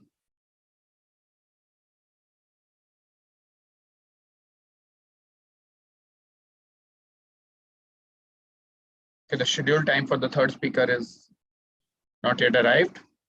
Let's wait for. Okay, in the meantime, if you have any direct questions to me or to Mr. Muralidhar Rao, we can utilize this time to address those questions. One question that I've noted from Mr. Mahendra Tank is related to, it was pointed to Luke. Yeah, in fact, it was pointed to Mr. S. Muralidhar Rao. The question is about charcoal. Is India and the world started doing this? Has India and the world have started using charcoal? Is that the question, Mahendra ji? Or if you would like to ask this through voice question, I have unmuted yourself. I have given you the permission to unmute, Mr. Mahendra Tank, if you want to ask this question through voice. Namaste. Can you hear me? Yes, you are audible. Please ask your question. Yes, I think Muralidhar ji has done a lot of research and has given a very good solution, which every country all over the world, they can follow it and help reduce the problem. But are they doing it? Yes, I think some work is going on. The problem most of the time is the lack of, I don't want to say entirely, government involvement. See, for example, by the government involvement, we could create toilets all over the country. Through the government involvement, Swachh Bharat Abhiyan, health system, so many things have been done. In the same manner, if the government stops giving cylinders to villagers and encourages them instead to use the smokeless chula, they can manufacture locally. I've been helping people in villages. They just put a little bit of modification. The chula they are using becomes a smokeless chula. They're surprised. When I put the small brick there, there's no smoke, but the whole thing is burning. So these are all possibilities. So if we encourage people, In fact, I conduct workshops in some of the villages. If the government involves itself, they'll be able to translate this thinking into action, and results will be seen next 10 years. Great. So we will continue these questions in the panel discussion. Do we have Mr. Luke ready? Yeah, hi, I'm here. Right now I've logged on from my phone. Okay. Because I think it's The voice is quite better. So please switch on your video as well. Can you see me? I cannot start my video because you have to allow me to do it. Just hold on. Try now. Hello, hello, hello. Yeah, please try now. Hello, hello, hello. Yes, yes, it's coming. Yes, your presentation is visible. You can proceed. Yeah, that is from the computer. But in case anything happens, I'll share it from my phone. Okay, is that okay? Okay. Yeah, please go ahead. Okay, great. Yes. Yeah. So I was saying water gives life to everything. One sec. How do I? Yeah. Okay. All birds, bees. I mean, there's so much of biodiversity in this world. I mean, it's just so amazing. It took about so many billions of years to come to this fine balance, which is called the Goldilocks position. Have you heard the story of Goldilocks? I mean, that's what the world calls it. Goldilocks was a story where she goes into a three bears, and she has hot porridge, too hot, too cold, just right. So the Earth is away from the sun in the Goldilocks position, and it gives that is a genuine position. They call it. I mean, if you know about the Fibonacci sequences, this is called the golden mean. So it's in its golden mean position right now. And in the golden mean, that means if you yourself too are in that golden mean position or in that environment, you will also thrive. You will have an impact, a large impact on the universe itself. So that is all from the birds, the bees, and right now we've gone into microorganism. There's a variety of genetic diversity and microdiversity. Okay, these diseases that you see. I just wrote a recent paper for a professor in the UK. These diseases that you see has come because of farming and deforestation. What happens is that there is another friend is doing some research on diseases coming from grass. Certain grass species, they store the disease in themselves, but it is good for their own ecosystem, the microbiotic ecosystem. See, the whole universe is governed by microorganisms. It's in your body. Okay. And the ancients also, in the Vedic tradition also, they have identified that you need to keep your microorganisms in your body healthy. Now, these microorganisms, after cutting the forest, you're doing farming to feed people grain and monocrops. Obviously, you're releasing those diseases into the grain. You see, disease is not coming from anything else. It's coming from your food grain. There's a clear linkage in my paper that I will share with you if you're interested. There's a clear linkage that disease is coming from grain because 40% of the planet was grasslands. And we have there's only 1% of grassland left.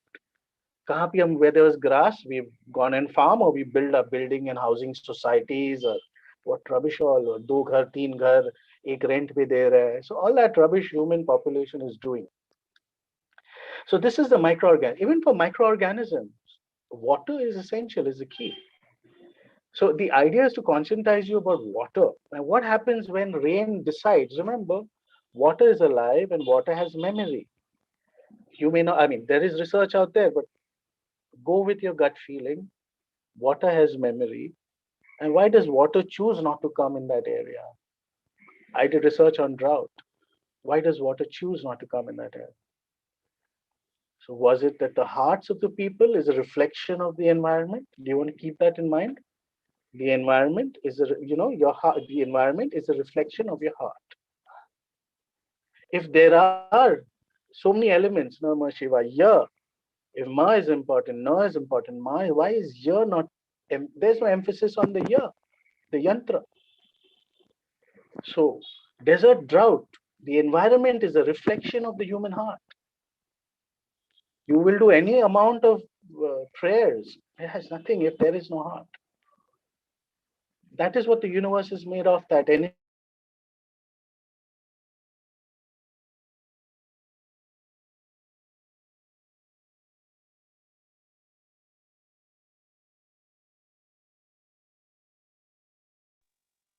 You are mute.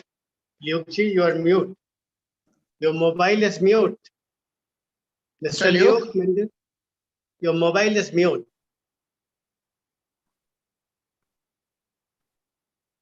You are on mute. Hey, you, one sec. Yeah, Okay, it is you're audible on now. mute. Audible now. Okay. So all we, it is divinely ordained. मतलब ये जो लिखा हुआ है by the divine, that this is how things will be, that water will be, there will be life, and there'll be everything. I said, I'm not religious, though I've studied all religions and all religious texts. I have my library full of it. It was only for my search to understand what is beyond. And the truth is, all truth is in Prakriti. That's the end to truth. There's no more truth than that. This is my journey I'm sharing, okay? I hope you find yours. So the plain truth beyond religion is mysticism. Beyond mysticism, mysticism means mystical, matlab it's hidden knowledge. Occult means hidden knowledge. What is beyond that? There's nothing. Shunya, that is Mother Nature. That's all there is. So water has brought life and has changed and has given us life. Humans have come very recently on this planet. ये जो पेड़ पौधे हैं ना हमसे पहले यहाँ पर आ चुके हैं. And we have come recently on this planet. Am I clear? Am I audible? You give me feedback, okay? Yes, you are. Okay. Now, I want you to do one exercise for yourself and for me, if you'd like. आप जिस नजरिए से, what with the way you look at things, I want you to change that. Just change that. If we throw away our ego means IQ, ego means knowledge. ये सब निकाल दो. Just sit, बच्चे जैसे, zero, in front of a glass of water or bucket या shower के अंदर. I meditate under the shower. I tell everybody, do it. It's good for you. Till you connect with water on a spiritual level, I mean, we need to, not only the Ganga, all water on this planet is holy. All water on this planet is alive. Okay? We have to change our thinking for that. Now speak to water, your innermost fears and feelings. Tell your water. Give positive energy to your water. Say positive words to your water. Before you drink water every time, I'll tell you why. If you do this every day, you are becoming more sensitive. When you're becoming more sensitive, you are becoming a little more aware. When you are a little more aware, then you can assign that word to yourself. जो घिसा पिटा word होता है ना, consciousness, जागृति. Then you can say you are aware. Now, आप ऐसे ही पीते, ऐसे ही खाते, you are not connecting with with the source. The indigenous people say thank you, thank you, thank you, my mati, and they eat. Okay? When the water comes, they say thank you. Malhar and all of that, no? It's indigenous. Now, this is what a Native American has to say. Okay, this is all ancient knowledge. Huh? She's not a scientist. Remember, scientist, जो PhD करने वाले हम लोग सिर्फ 3-4 max.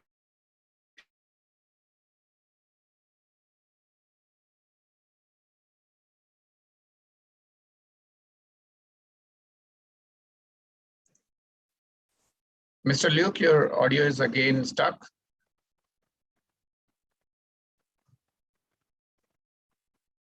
Sometimes the technology, yeah, your network bandwidth is low. Yeah, वो लोग ज्ञानी जैसा बर्ताव नहीं करते हैं. And so this is what a Native American has to say. It's very sad that they have been colonized and they still suffer. Okay, the Native American. water isn't just for drinking or washing. You can hear me? Yeah, Hitesh, you can hear me? Yes, yes. Okay. So water isn't just for drinking or washing. Water has its own spirit. This is traditional knowledge. Huh? Water is alive. Water has memory. Water knows how you treat it. Water knows you. How does water know you? Because you are made out of 78% of water. You should get to know water too. But that I got this recently. मेरा जो संबंध है पानी के साथ has been for years. But I am learning this as I go. That others also share the same. मैं सोचा यार मैं पागल हूँ. But रहने दो मैं ही पागल मतलब लोग मुझे पागल कहलाते. It's okay, fine. I don't mind it. But that is my journey. Now I want you to know from the Hardo University in Japan, Dr. Masaru Emoto. He did a test. Water is alive, alive water. I wish I could share, but by bandwidth, I would have shared you that video right now. It's called water, alive water. I want you to write that down. और जब आपने जब भी when you're surfing, इस पे थोड़ा ध्यान दीजिए. It is good information. So what he did was he froze water. पहले उसने एक ही one big bottle of water को 5 छोटे-छोटे bottle में डाला गया है. Okay, he's put it in 4 or 5 different bottles of water. You can hear me? Give me feedback, okay, because of my network. You all can hear me, right? Hello? Yes, you're audible. Okay, great. So Dr. Masaru Emoto came up with the experiment, alive water. उसमें उसने क्या किया ना? He froze water with liquid nitrogen. But before freezing, उसने ना एक text लिखा, हाथों से लिखा एक intention. वो text label में ना उसने love लिखा है, gratefulness लिखा है, joy लिखा है, and he stuck it on those bottles. Kept it for some time, और उसमें I hate you भी लिखा है. And he kept it on it for some time, and he left it. Then he conducted the freezing test. Each water crystal, same water, because of the intention of the word on it, वो जो intention उसने वहाँ लिखा है, उसने energy transfer किया है. और उसने क्या किया कि he wrote that love, so he felt it, love, and he wrote it and he stuck it. The water crystal, the same water crystal changed its shape. When he photographed it, he saw different expressions of water differently. और उसमें से ना gratitude, gratefulness, that is the biggest, it has the best design. It confirms that we have to be grateful in our hearts, not grateful in our heads, grateful in our hearts. But when he also wrote the word hate, the water got distorted, the crystal was distorted, it didn't take shape. So please look at it and keep all this data with you, because if you want to conscientize yourself, only then you can conscientize others. So this test, I mean, you look at it, it'll confirm to you that water is alive and we are made of water. How much of positivity we have and love in us we have. How much of disease we have in us. Why do we have that disease? It's all based on our intentional energy, our love energy. If we have hate, love, whatever. Okay. Now also Olaf Alexanderson wrote a book called Living Water. Please let me know, okay? If I'm off, you must tell me. You must tell me. Yes, Jay Devta, very good. You must tell me that if I am audible or not, okay? Because it'll be a little more interactive and then it'll help us. Yes, you're audible. You're audible. Please go ahead. Yes, great. So Olaf Alexanderson's Living Water, he wrote a book based on Victor Schauberger. Victor Schauberger is a German forest officer. He spent all his life in front of the river. And the river gave him really amazing secrets. You won't believe his inventions. You won't believe the inventions he came up with.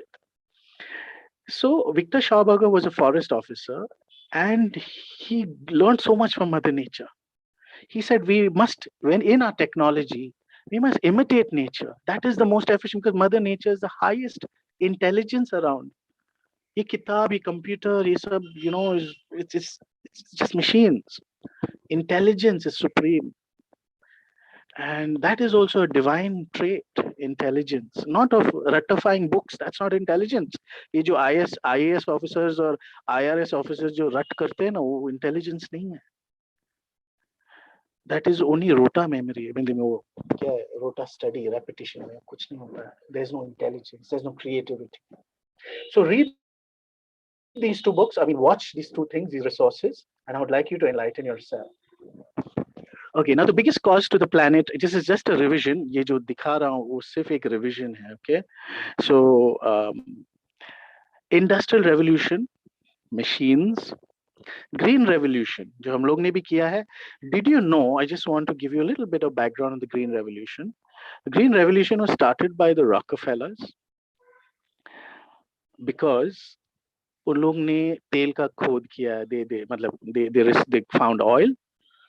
What is crude oil? Crude oil is ancient forests that have gone underground or under certain pressure and treatment. वो तेल बन जाता है या कोयला बनता है. Okay, that is called fossil. Fossils मतलब aged. Okay, तो उन्होंने तेल निकाला है, सब निकाला है और प्लास्टिक भी निकाला है. But from that sludge, he also removed potassium, nitrogen. Okay, because वहाँ it's there in the forest. When you extract, distill करेगा, it's there. So crude oil में से ये भी निकाला है, fossil fuel में से. So he realized कि हम लोग इसको खेत में क्यों नहीं डालते हैं. Now we say chemicals and all, no? Why we say chemicals? क्योंकि fossilized fertilizers है. It is not current date fertilizer. It is fossilized. Okay, example, I will give you 100-year-old cheese. आप हजम कर पाएंगे? नहीं. चीज खाएंगे आप? You will eat the cheese जो 6 महीने पुराना है, which is good, cure हो जाता है, उसको curing बोलते हैं. Dried mushroom आप खा लेंगे. But if I give you 2000, now I give you million-year-old का cheese, आप खाएंगे? नहीं, you will not. But somehow the plants are managing to produce, but उसमें पौष्टिकता नहीं है. There is no पौष्टिकता. That means nutrient value कम है उसमें. Because वो जल्दी में पैदा करता है, so they don't let it take its time to grow. So green revolution our India ने भी बहुत ही we love to, ये जो monkey का syndrome है ना, हम लोग western को ape कर लेते हैं. We love to ape the west, you know, anything. So we started a green revolution. India occupies 6% of the world landmass. Okay, tell me when you can hear me, when you can't. India occupies 6% of the world's landmass, and we had 11% biodiversity. 11%. सोचो दुनिया का सबसे ज्यादा biodiversity एक छोटा सा landmass में था, वो इंडिया में था. But we killed it for our agriculture. White revolution, दूध, I just explained to you. Blue revolution, aquaculture, which is ये जो मछली हम लोग समुंदर के किनारे हम लोग पैदा करते हैं ना, उसको aquaculture. हम लोग खेती को मतलब in our farm we build a pond, उसमें हम लोग मछली डाल देते हैं, उसको aquaculture बोलते हैं. So all this has spoiled the fine balance of the planet. Consumption, अब हम लोग non-traditional foods खाते हैं. You all can hear me, right? Yes. Yes, please. Right.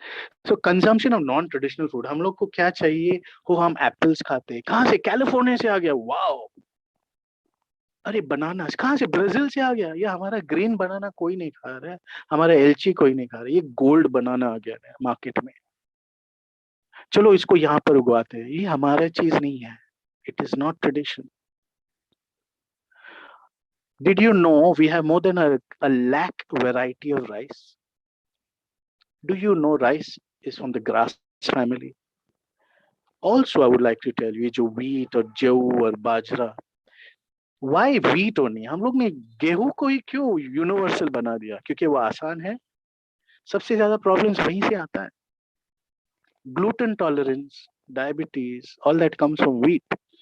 हम लोग बाजरा क्यों नहीं खाते? गवार क्यों नहीं खाते? Why don't we eat traditional? हम लोग यहाँ पे राइस भाकरी खाते हैं. यहाँ पे राइस भाकरी क्योंकि it was rice. ये गेहूं अभी डाला गया है.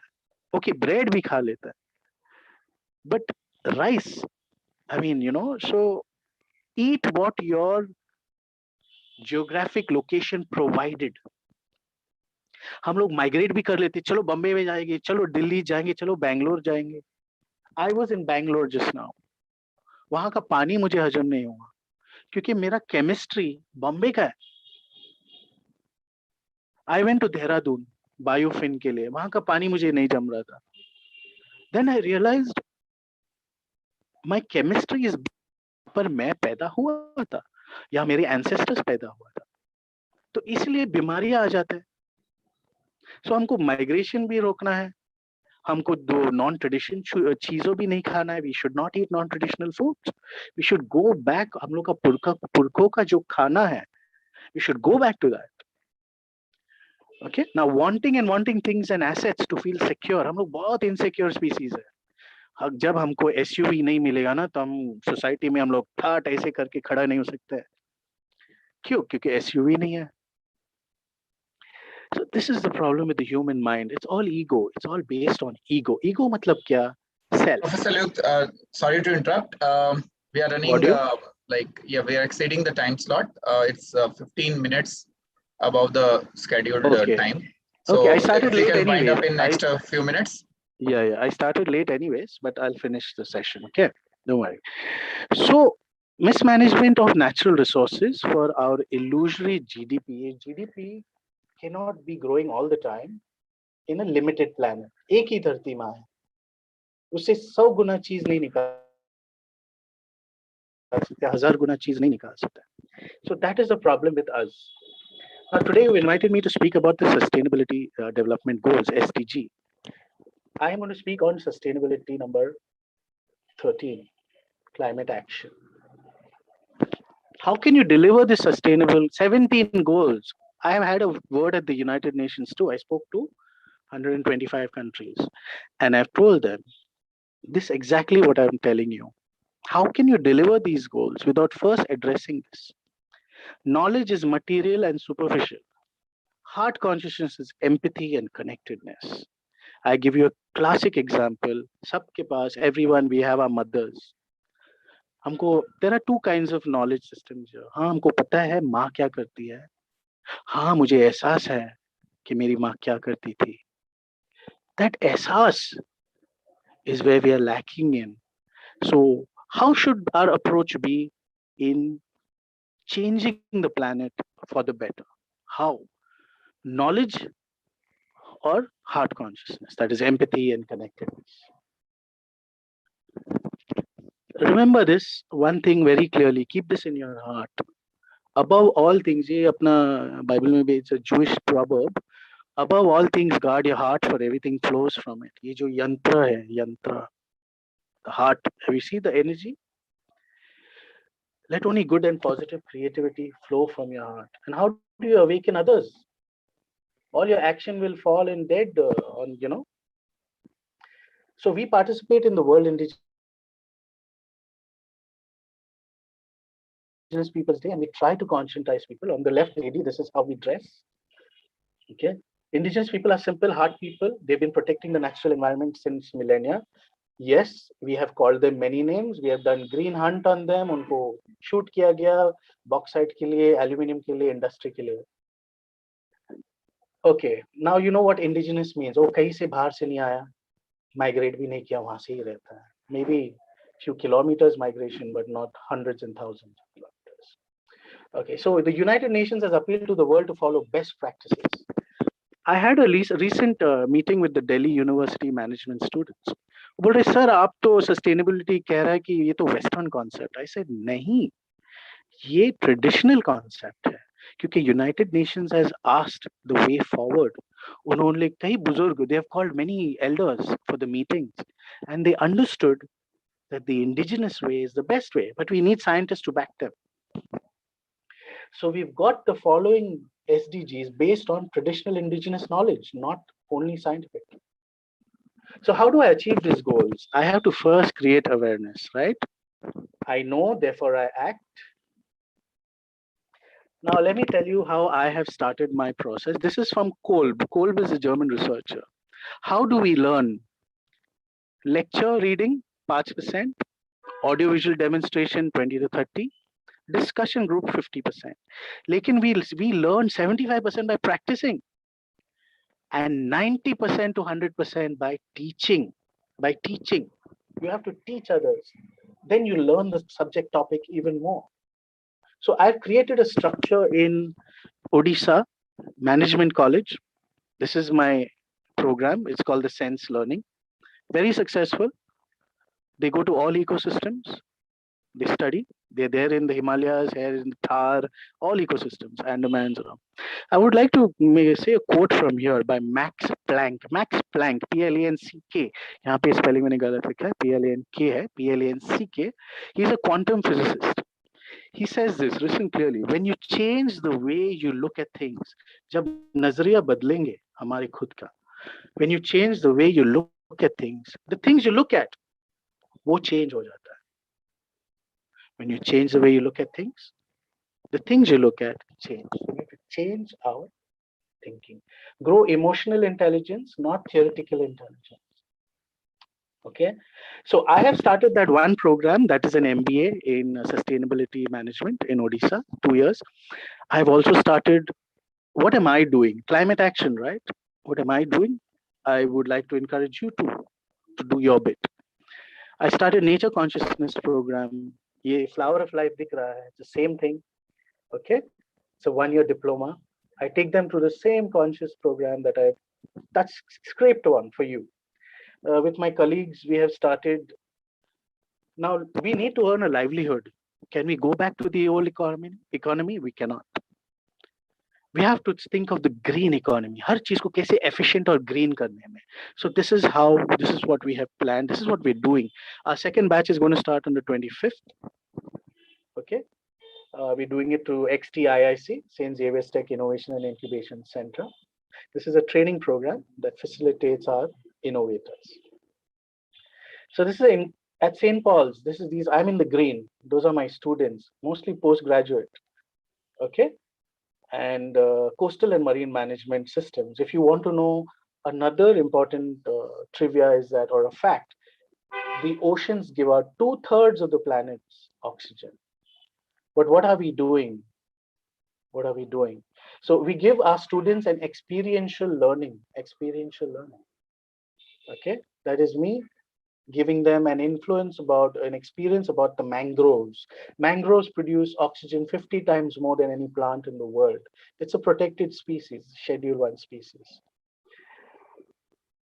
We're looking at how juvenile fish have been caught and given to the farming industry as fertilizer. Terrestrial farming is emptying the ocean for fertilizer. They need nutrients like nitrogen. वो meet से आ जाता है, वो मांस से आ जाता है nitrogen, उसको सुखा के उसको ये बनाता है पाउडर और वो खाद में जाता है. Micro nutrients eat them and whatever the microorganisms eats them and creates micronutrients. Now my students, it is my duty, I mean, in my curriculum, all the curriculums I wrote, you not only learn, you must teach too. So this is one of the training programs where we teach the indigenous children, marginalized, poor indigenous children, on nature, on consciousness, on awareness. They are so receptive and so lovely because they are the future. So we have to empower the future. Okay, not going in circles, and we have to empower the future. This is action, climate action, right here in front of you. But all these are my teachers now. My students become teachers. They always have fun. We make sure they have fun. After their program, we take them out, they enjoy, they have whatever they like, to a resort, beach. So action, whatever our action, must benefit all, not only humans, not only a particular set of humans. Mera jaat, mera kaum, no.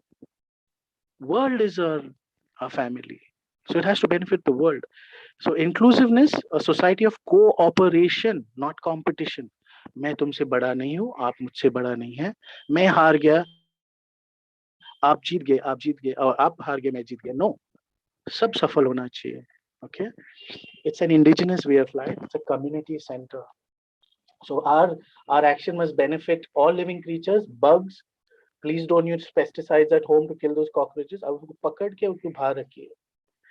Okay, mosquitoes के लिए आप अच्छा floor cleaner या don't use chemicals, good night, please ना वापरे. My researcher, one toxicology friend, 50-year-old, his nephew used to use good night. बेचारा he died of a heart attack क्योंकि accumulate हो जाते हैं toxins, आपके चर्बी में accumulate हो जाता है fat में, and then it kills you. So don't use those good night and all of that. So use natural pesticides.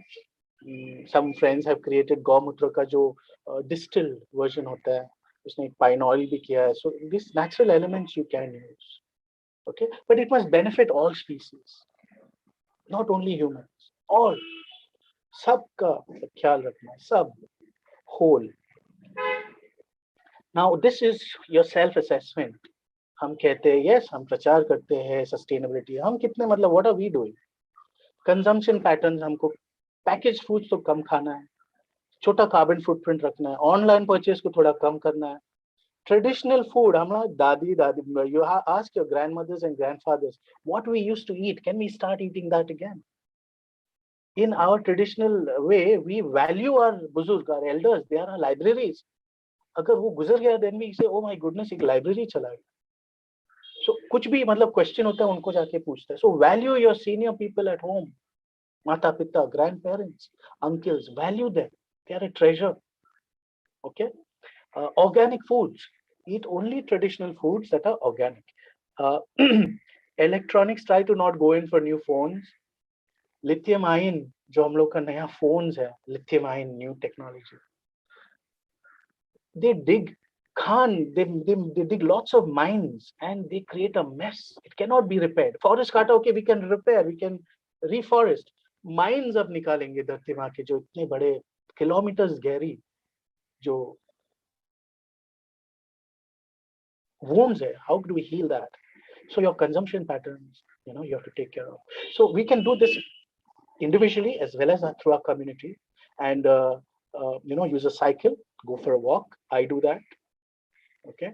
And promote farmers market, avoid air travel, make sustainable investment. Don't remove all your investment from your banks, put it in green, environmentally friendly investments, technologies. They'll get motivated, and that's how we can help, So yeah, so that is my presentation. I would like to stop sharing. How do I stop sharing? Hang on. Hello? Okay. Can you stop sharing for me? Yeah, I've done that. Okay, great. So I think I have my video here. So I'd like to end. I'd like to summarize by saying, change starts with yours.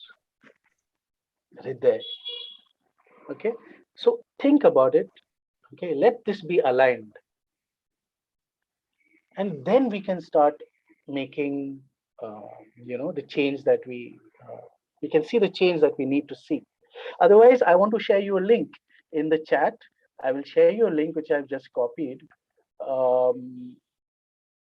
Give me 1 second. Okay, it's a very important link. Okay, take a second. I just watch this. Give me 1 second. Or you can share that in the chat box later. Okay. So this link is basically. Yeah. 2 seconds. ये link है ना, मैं यहाँ पर share करता हूँ. The planet has only 11 years to turn around. Say 11 years. What are you going to do in 11 years? I started this journey in 2013. In 2013, we've conscientized thousands of students. I worked with the Ministry of Environment. I worked with IFS officers. Now we have to conscientize IAS officers, government also. But so anyway, so there's a lot more, but I wish you well on your journey. Okay. May you find your path. Okay, bye. Thank you. Thanks, Professor Luke Mendes, for this wonderful insight into the UN SDGs and how we can contribute to it. What are the root causes, and what is that which is doable by even the common people. So all that is covered very well, and we look forward to have several questions to you during the panel discussion. I have accumulated almost 6-7 questions already, and there will be more coming our way. It was really very enlightening session, and this is streamed live on YouTube as well to our offline audience. And we will also compile this as a separate session and post that on our Project YugParivartan channel. Thanks a lot, Professor Luke. As we are running out of time, so I would directly invite my colleague, Ms. Garima Verma, to invite our third speaker of the day to the dais. Thank you. Thank you so much, Professor Luke. It was so insightful, such common tips and things that I'm so ready to start doing already. Thank you so much for sharing all that. Next up, I'm going to invite a young champion. I'm really thinking, shall I call him Mr. Allen or just Allen? I'll stick to just Allen Anthony Andrew. He's a third-year-old. I'm sorry, one second. He's a third-year undergraduate degree course student in BSc Chemistry in Fatima Mata National College, Kerala. He's a voracious writer who loves to write a lot on the current social issues. Also a talented speaker who is skilled in coordinating and organizing various social platforms and skilling to become an author and various other avenues of talent. He played the roles of coordinator for National Youth Council for India. He's also worked as a district head and also coordinated various online programs during the pandemic times as a secretary in National Service Scheme in Fatima Mata National College, Kerala. He has initiated various social development programs like anti-narcotics day awareness, online study material distribution to the needy, initiated camps for the enhanced development of youth and their leadership skills, organized various quiz programs on Gandhi Jayanti, Chemistry Day, and also coordinated the organic vegetable garden development and coordinated blood donation camps and COVID awareness camps in line with Quilon Service Society. He has been awarded with Best Student Volunteer Award and also first prize in various literary events like essay writing, message writing, and got to participate as a representative for various events conducted by the college and inter-college level. So much at such young age. Really can't wait for Alan to start talking already. Namaskar, welcome Alan. Over to you. Yes, Alan, you can switch on your camera now. Okay, good afternoon, everyone. First of all, I thank you all to invite me in such a voracious manner. And it is just, I want to just share some thoughts with you. It is all about the climate action. And I would like some good responses and also the questions from your part. We play a major role in my this scenario or in this one. So climate action. So let me start with introducing myself. I am Alan Anthony Andrews from southern part of India in Kerala, which is one of the most geographically important or geographically strategic important place of climate, and it becomes a major contribution to other parts of India like any other world. So let me start with a question. What do you feel about climate at present condition? Is it going to deteriorate or is it developing? The ozone layer being destructed these days. We are hearing a lot of news about the ozone layer being under destruction. The ozone layer is not in the previous state when it was in the initial one. So what do you think? I want some responses from your part. What do you think? Or about what I want to hear from you. Sir, would you like to take some questions? Okay, you can proceed with your presentation first, and then we will have questions and then more questions during the panel discussion. Okay, sir. Okay. So, can you also put the banner behind, which has been sent to you? Due to network issue, there is a problem, sir. The banner. Okay, yeah, please proceed. Yeah. Okay, sir. You can have a blurred background. There is a facility in Zoom to blur your background. That gives a good effect. Okay, okay, sir. So in the same way that you set the background, there is an option called as blur. So if you select that, it would produce good effect. in the settings, right? Yeah, just after the none. So the first option in the virtual background is none, and then there is something called as blur. Okay, okay, sir. It will work like this. Okay. Yeah, if you see my background, it has become blurred now.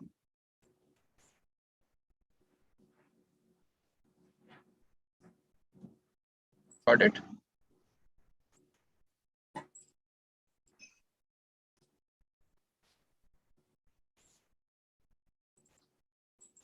All these videos will be posted on our YouTube channel and will be there for mass consumption. So just if there is a consistency of background, it would definitely help. Yes, Alan, please go ahead.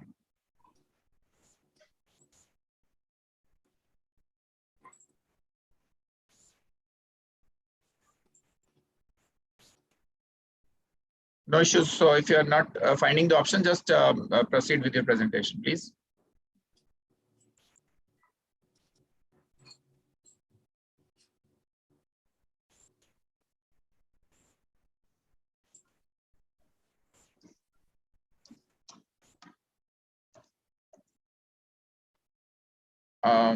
May I request my colleague Shafiq Alam to talk to Ellen on phone and ask him to proceed.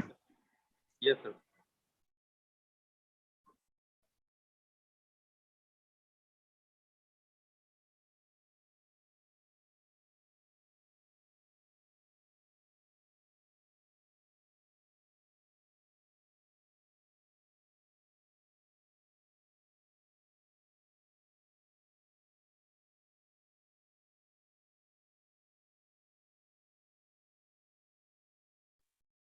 Okay, by the time Ellen joins back again, let me post one question to the two panelists that we have.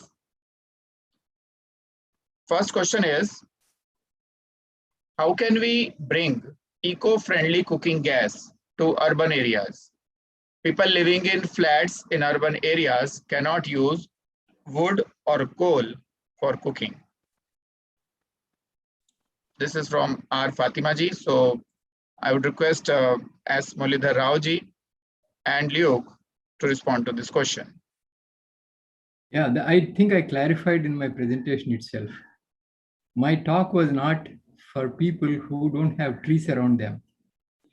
My talk was for people who live in forests and they have plenty of wood and material around them.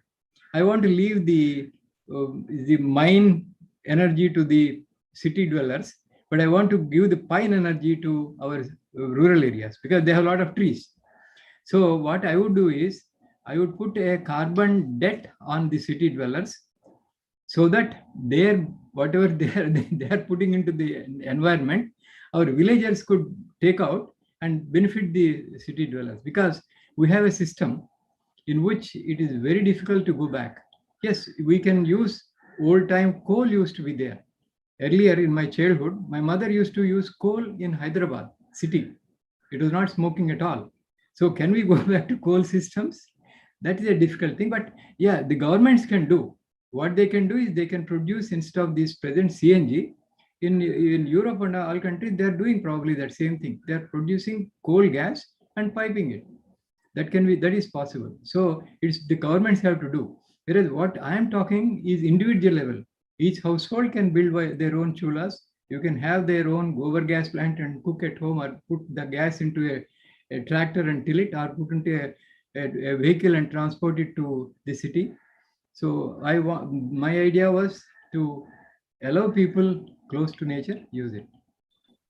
Sure, I think from the government side, things will slightly move slowly, but there is a revolution happening all across the country to move towards indigenous ways of living, and a lot of many people. Can I add to? Yeah, please go ahead, Mr. Luke. Okay. See, the tribal areas, they only take dead wood. They don't chop new trees. So they know a cycle that they've collected from one area and they're managing.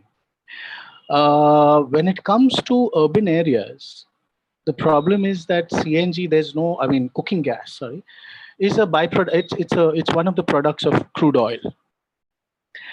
That is the biggest problem because our lifestyles, if we change, our reduction will become lesser.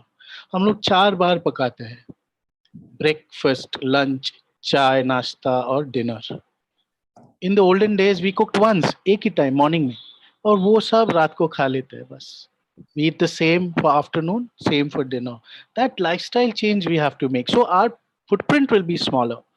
But yes, right now we are supported by the nuclear energy, right? We have a lot of electricity. If the government has to structure something where we move to our induction cookers in the urban areas or solar associated with induction, those are the solutions during 8 months of the year.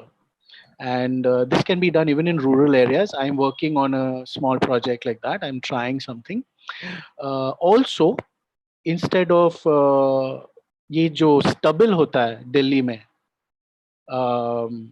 we burn it. Don't burn it.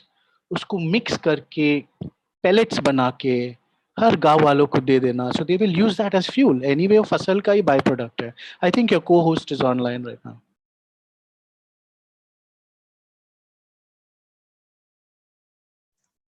Yes. So we will continue the question and answer. We now have Ellen available again. Yes, Ellen, please go ahead. Okay, sir. Sorry for the network glitches. And I would like to continue my session. It's all about the climate. It's the global warming. Let me start with the global warming. The industrial products or the industrial revolution that started, the production of high amount of coal products or high amount of exhaustible resources have deteriorated our environment to a high cost. And it made our population highly thoughtful about how it is happening, how our environment is being deteriorated. Following that, the thoughtful process began. I think it was late. It was too late to be thought about climate action. And beginning with the global warming, let me tell what is this global warming. When all the environment process that is happening, that the ecological sustenance of an environment is being deteriorated in such cases. The social beings, we are not only the social beings living in such an environment. Even I or the human beings living around us are always envious about their own life. They don't want their social beings to sustain in such an environment. And it is all happening in our own society is very disastrous. And it made us think about this climate action, and the world leaders are today all joining and making conversations about this type of climate action, how to change the climate, how to develop the climate, or how to make a change in the environment. It made us realize the COP26 or the importance of the Montreal Protocol or such protocols. And till now, till to this date, the protocols have not made any impact. It is a truth about our society. It is not creating any impact in our society. It is very sad to hear about such and such issues. And now, how the common man can hear and develop about such a thought about climate action, how to change the situation. When all the chemicals produced in a factory are going to the environment, are being produced, they are being exhausted, they are being supplied to the environment without any use. They are not being converted to any other forms. We can convert these products, these exhaustible gases to any other products to make it useful for the environment. Even when it is very sad to know that when I'm walking through the society or walking through my areas, I find that all are still in the hands of this global warming. Even the discussions are initiated in many platforms, but the platforms are not even thinking practical about such and such causes. So it is our responsibility to respect the environment and to keep forward the environmental progress through such and such situations. I have heard many professors here making comments on how to develop, how to make economy sustainable. So, can we make economy sustainable through such processes? We have heard about various type of developmental projects. We are making the electronic vehicles more affordable these days through making the gross domestic product into the absorbed level. But are we still concerned about such environmental progress? Now, in this platform, I would like to hear the questions about how our environment is being developed, or how our climate action is to be brought forward in these and such platforms. So I think I'm audible, right? Yeah, there are multiple ways through which we can do that, and that's where we are creating these synergy platforms and inviting various ideas through which we can create course curriculum for common citizens also, so that they are more aware. Because as Luke has rightly said, teaching others is the highest potential action that human beings can do. Because by creating awareness, you are seeding them to take actions towards solving the problems, or at least reducing their contribution towards creating the problem. So this is something which is being tried by Self-Actualized Leaders Network also. And in the Project YugParivartan, we have proposed a city development model called as WISE Cities, Worldwide Integrated Services Ecosystem, which will work on the localized, abundant, circular economy-based systems. And the indigenous knowledge about living a high conscious life in various parts of the world will also be facilitated. Right now, in the cities that we have today, we do not have many options. If you try to fix the causes there, it may not result into fixing the root causes. It is like a patchwork in the existing cities. So what we need to do is to have a massive city development plan, as well as the migration from old cities to the new ones, so that they also get some breathing space and everyone's quality of life can be improved. So all that is explained in the video posted on YouTube, which is Introduction to the Project YugParivartan Synergy Platform. And by virtue of being one of the speakers of one of our forums, you all would be invited to join the Project YugParivartan Synergy Platform with a special privilege. So yes, this is how we will continue to grow. And as somebody has rightly said, I think Henry Ford, that coming together is a beginning, staying together is progress, and working together is success. So we all will lead towards success if we all come together and stay together. So the provisions for bringing people together and helping them stay together is also there in Project YugParivartan through mission networking and ideology networking. Over to you, Andrew. Yes, please come back to the stage. You don't need to switch off your camera. Yes, Andrew.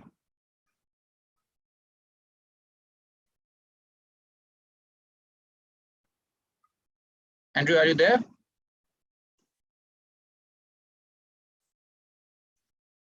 Okay, so now as Andrew has already asked for the question, so we will take that in the panel discussion, and time for inviting our fourth speaker of the day has come. So may I request my colleague Garima Verma to come back to the stage and invite our fourth speaker of the day on the dais. Yes. Thank you so much, Alan, if you can hear me, for the insights. We've been having a little bit of network problems on your side, but I'm sure we can always come back and hopefully see you in the panel discussion also. Our last speaker for today, Sachin. Sachin is a seasoned entrepreneur and a budding environmentalist. He founded 3 successful startups that cater to real-world problems that are tangibly working to make lives better for others also. He's currently building a startup with an aim to reverse climate change by helping raise funds for green projects that erase a significant amount of carbon dioxide out of the atmosphere. His passion to work on the most pressing problems led him to start this venture. Apart from low shoots, Sachin has worked in a variety of startups, helping them figure out a product market fit.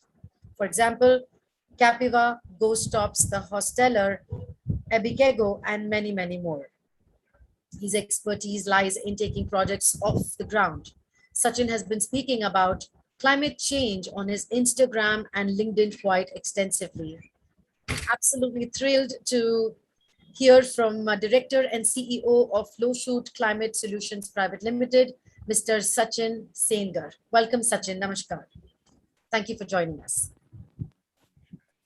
Namaskar, Hitesh ji. Namaskar, everyone. Namaskar, Aishwarya ji. I was briefly listening to the last session as well, and it was a wonderful session. So yeah, lot of value I got from the last session. Anyway, so all right. So let me just set my background. Just a second. Choose a video filter.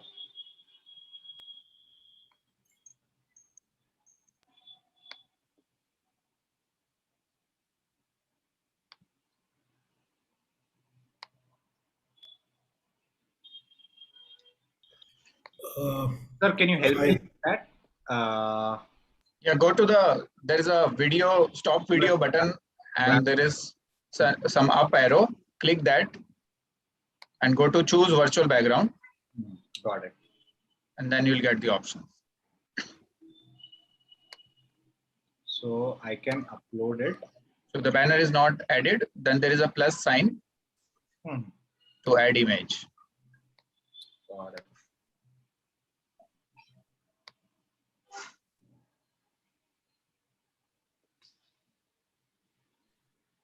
We have got the Luke's banner as well, but yes, I think if you add some more light to it, Luke, maybe it will display better.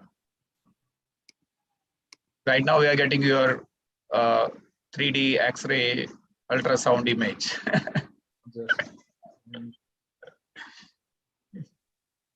Luke Mendes, I feel if you come little closer to your camera, that will have light कम है अरविंद जी, light कम है वहाँ पे. जब तक face पे light नहीं आएगी तब तक नहीं बनेगा वो. Okay, light impact is there. He has to change the direction. I think. जैसे मैं अगर अपनी ये लाइट बंद कर दूं तो चेंज हो जाएगा उसका व्यू. ये देखिए, सिर्फ लाइट से ही वो चला गया पूरा. Yes. Now it is little better. Sachin, have you got the option?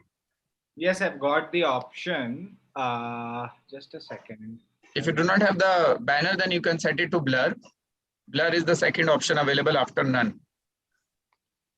It's like this.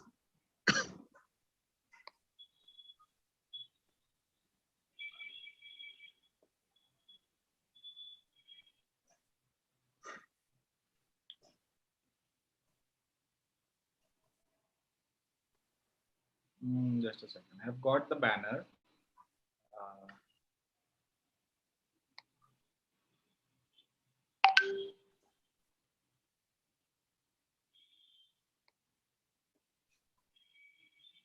Virtual background.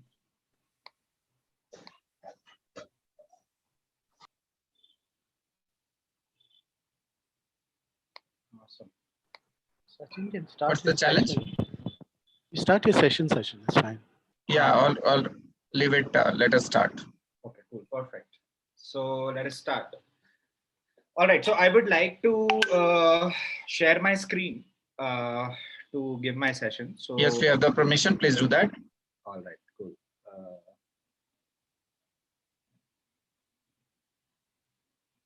Who can start sharing when someone else is sharing? All panels. I'm a host, right? Yeah, co-host, you can share. There is a button, share screen. You can use that. Just a second. When I click on share screen.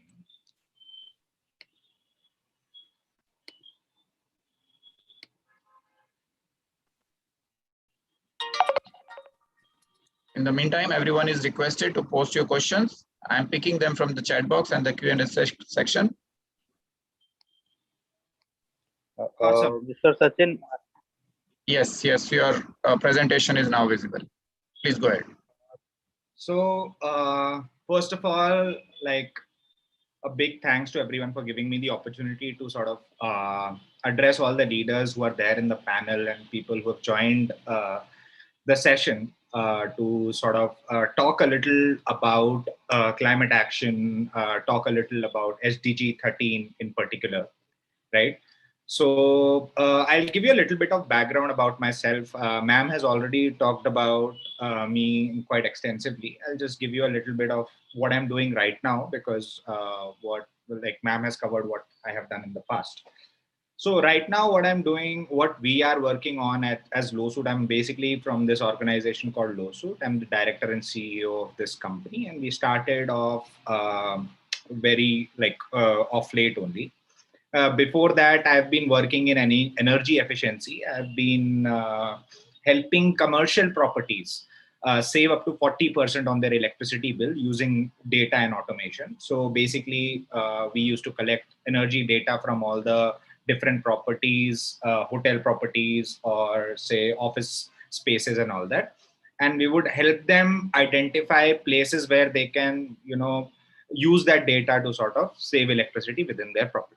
Right. So all the inefficiencies that are there in the property, we would identify and we would give them suggestions on how they can save electricity through a SaaS tool, which was an online dashboard that they could access. Right. So, and right now what we are working on, it's called Lowsuit.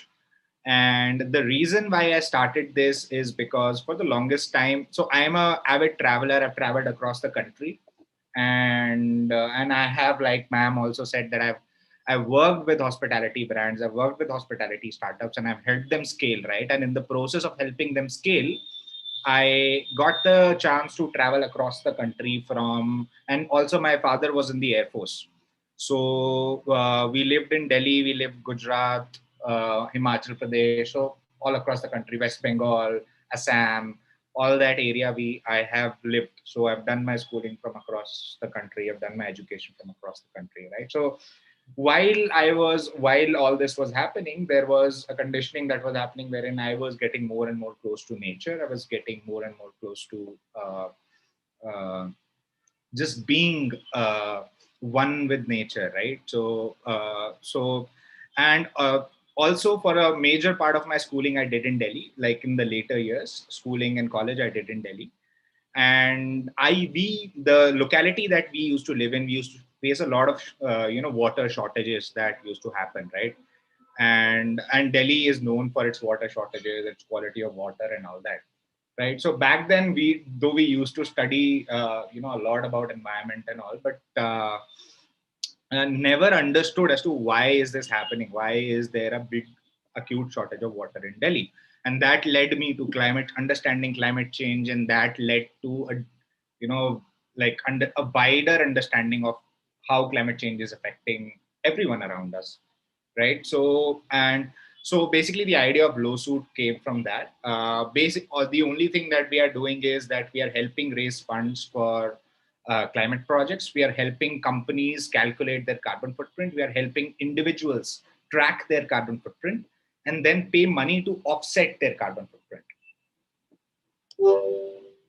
So by offsetting, I basically mean erasing their carbon footprint, right? So just hold on. Okay, so our changing climate not only impacts, so we all know what that climate change is real. I am assuming that everyone who's there in the panel doesn't believe in the flat earth theory. People believe that climate change is real. So I'm assuming that.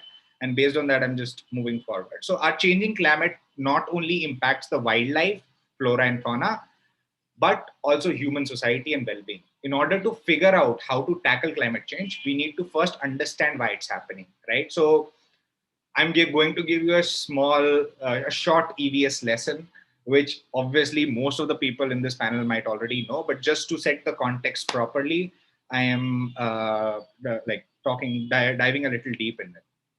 So throughout history, the Earth's climate has been changing, right? So it's not like that climate change is a very, very new phenomena. It has always happened. The problem is the rate at which it's changing at this point in time. So if you see the graph here, you can see that from 1850 to 1900s, when the Industrial Revolution was not at its full-fledged, the what do you say? The global temperature did not rise. It was more or less stable across 50 years, right? It rose, but it did rise, but it rose over thousands of years. So if you see in the past thousands of years before 1900s, the global temperature rose by 1 degree, 2000 years. And since 1900s, the global temperature has already risen by 1.1 degree. So one degree increase in 1000 years, 1.1 degree increase in 100 years. All it says is that the rate at which global temperature is increasing is alarming. And that is what we are calling the modern day climate change is what it is, right?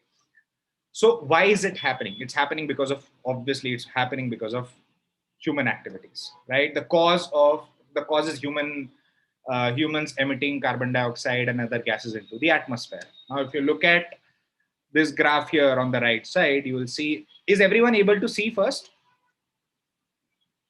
Yes, it is visible.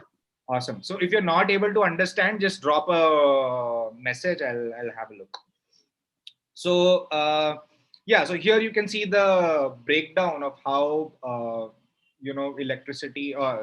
carbon dioxide is being generated by different human activities.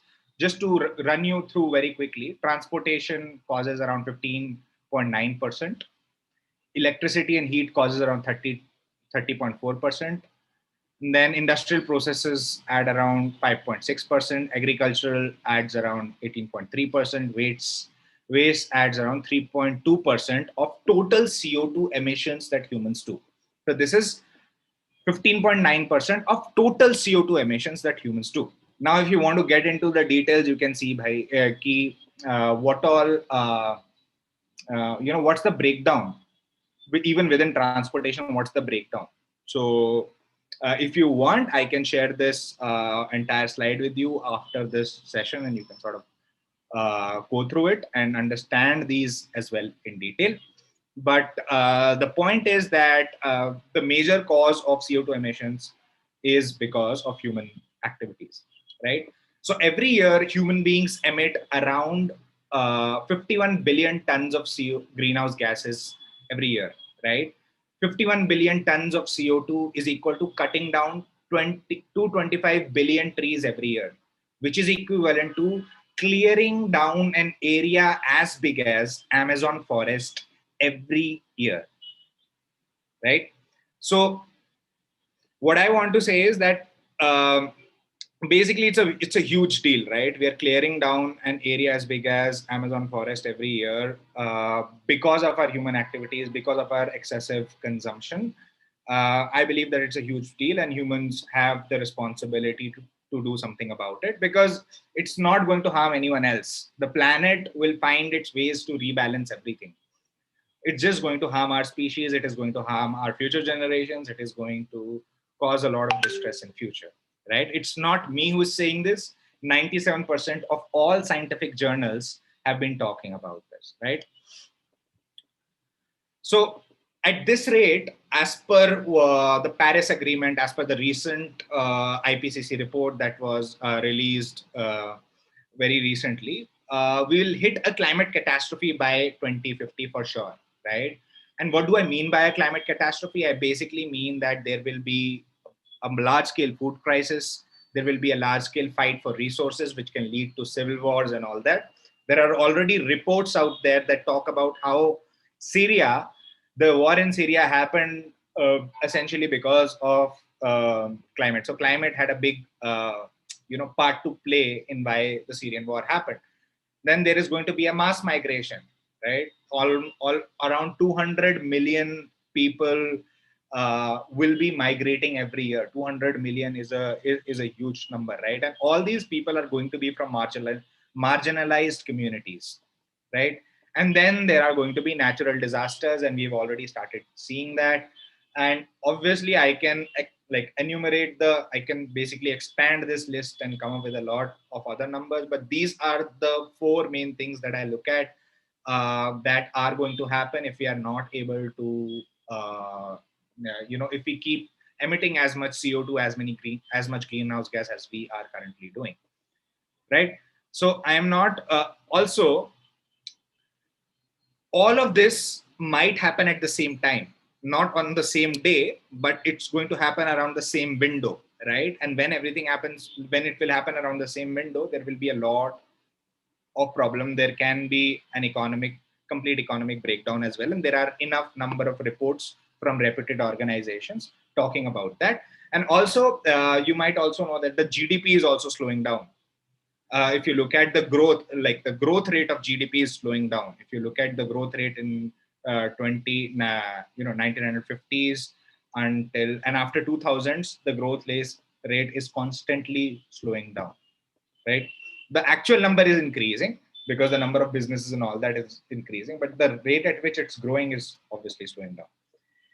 So just to give you a little bit of idea about what other people are saying, a lot of reputed media houses have been talking about this. Climate change helped spark Syrian crisis. There is a study that says that, and National Geographic is covering that, right?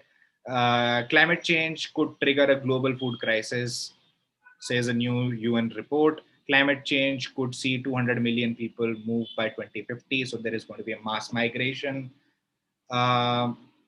How water shortages are brewing wars.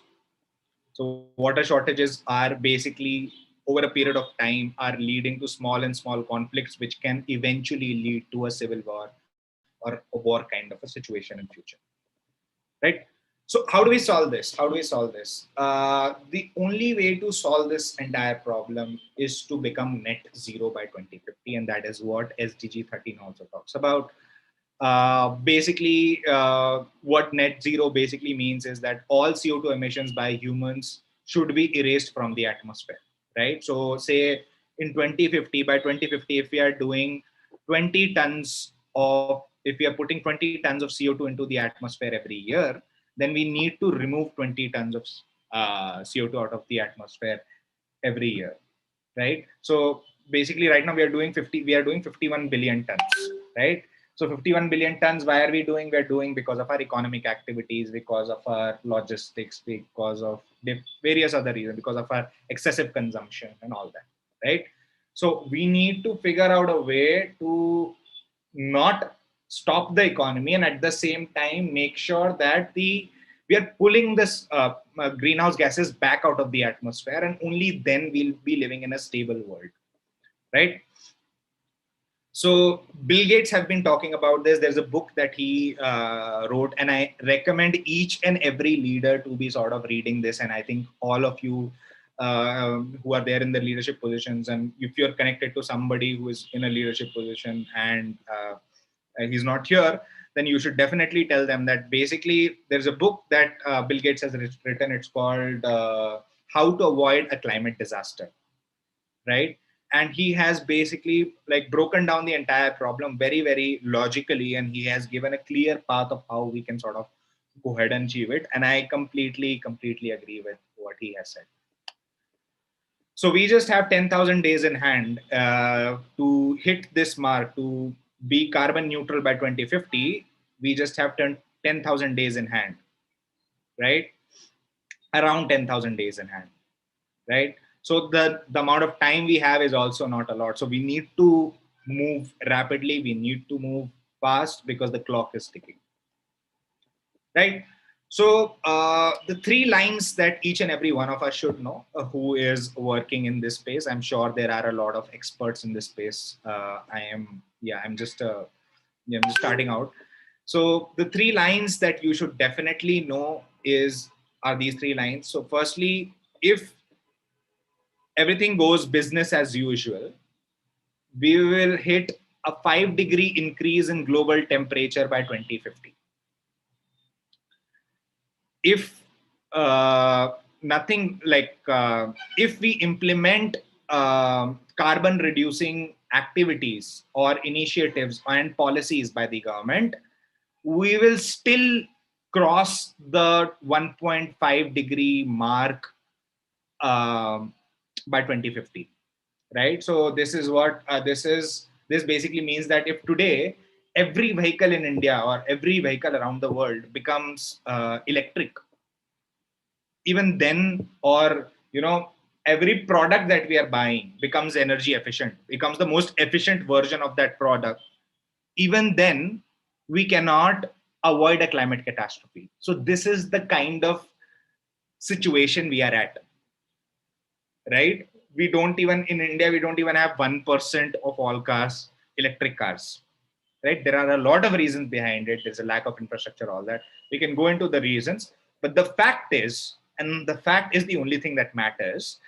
and that is that at this point in time, we have less than 1% of all vehicles as as EVs, right? Or we have less than 1% of all people using energy efficient products and services in their regular life. So if we take up energy efficient products and services in our regular life, and government implements all the policies, energy efficiencies policies that they are talking about, we will still not be able to avoid a climate catastrophe.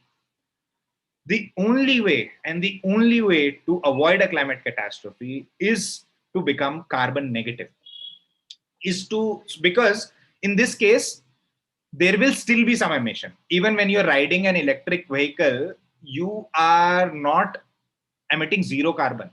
You are emitting a lot of carbon because it is being charged through an electricity source, which is predominantly coal, right? So we can say that, it is much more efficient than oil, but it is still emitting, say, 30% of the carbon footprint compared to oil, because it is essentially being charged from a coal source, right? So even if we adopt all the energy efficient services and products in our life, we will not be able to avoid a climate catastrophe, because they will emit some sort of a carbon footprint. We need to become net zero, right? So if we are emitting certain carbon footprint, we are not net zero. We are still emitting certain amount, even if we are, yes, agreed that it is efficient, but it's not enough. The only way to become carbon net zero is to start removing CO2 back out of the atmosphere, right? So I'll take a pause here. I'll just ask a question. How many of us knows about carbon capture? Can you tell me in the chat? Where can I see the chat, sir? Can I see? Okay, I can see the chat here.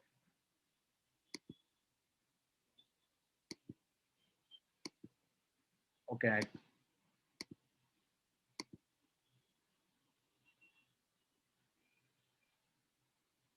Awesome.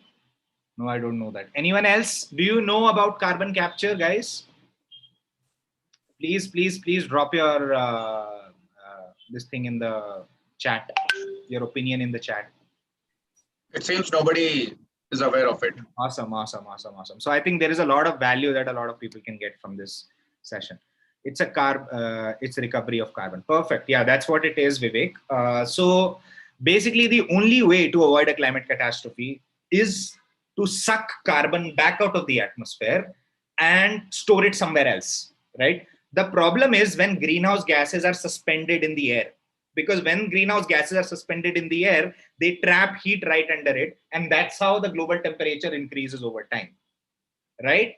So, but what we can do is that we can convert CO2 in a different form. We can convert it into a liquid form, or we can convert it into we can do some sort of a chemical reaction and convert it into a solid form, or lock it in, cements. So these days CO2 is being used to make cements, and then you can lock all the CO2 that you're getting from the atmosphere in the cements, right? So we need to figure out ways to lock CO2, suck CO2 back out of the atmosphere and lock it in a different form rather than a gaseous form, right?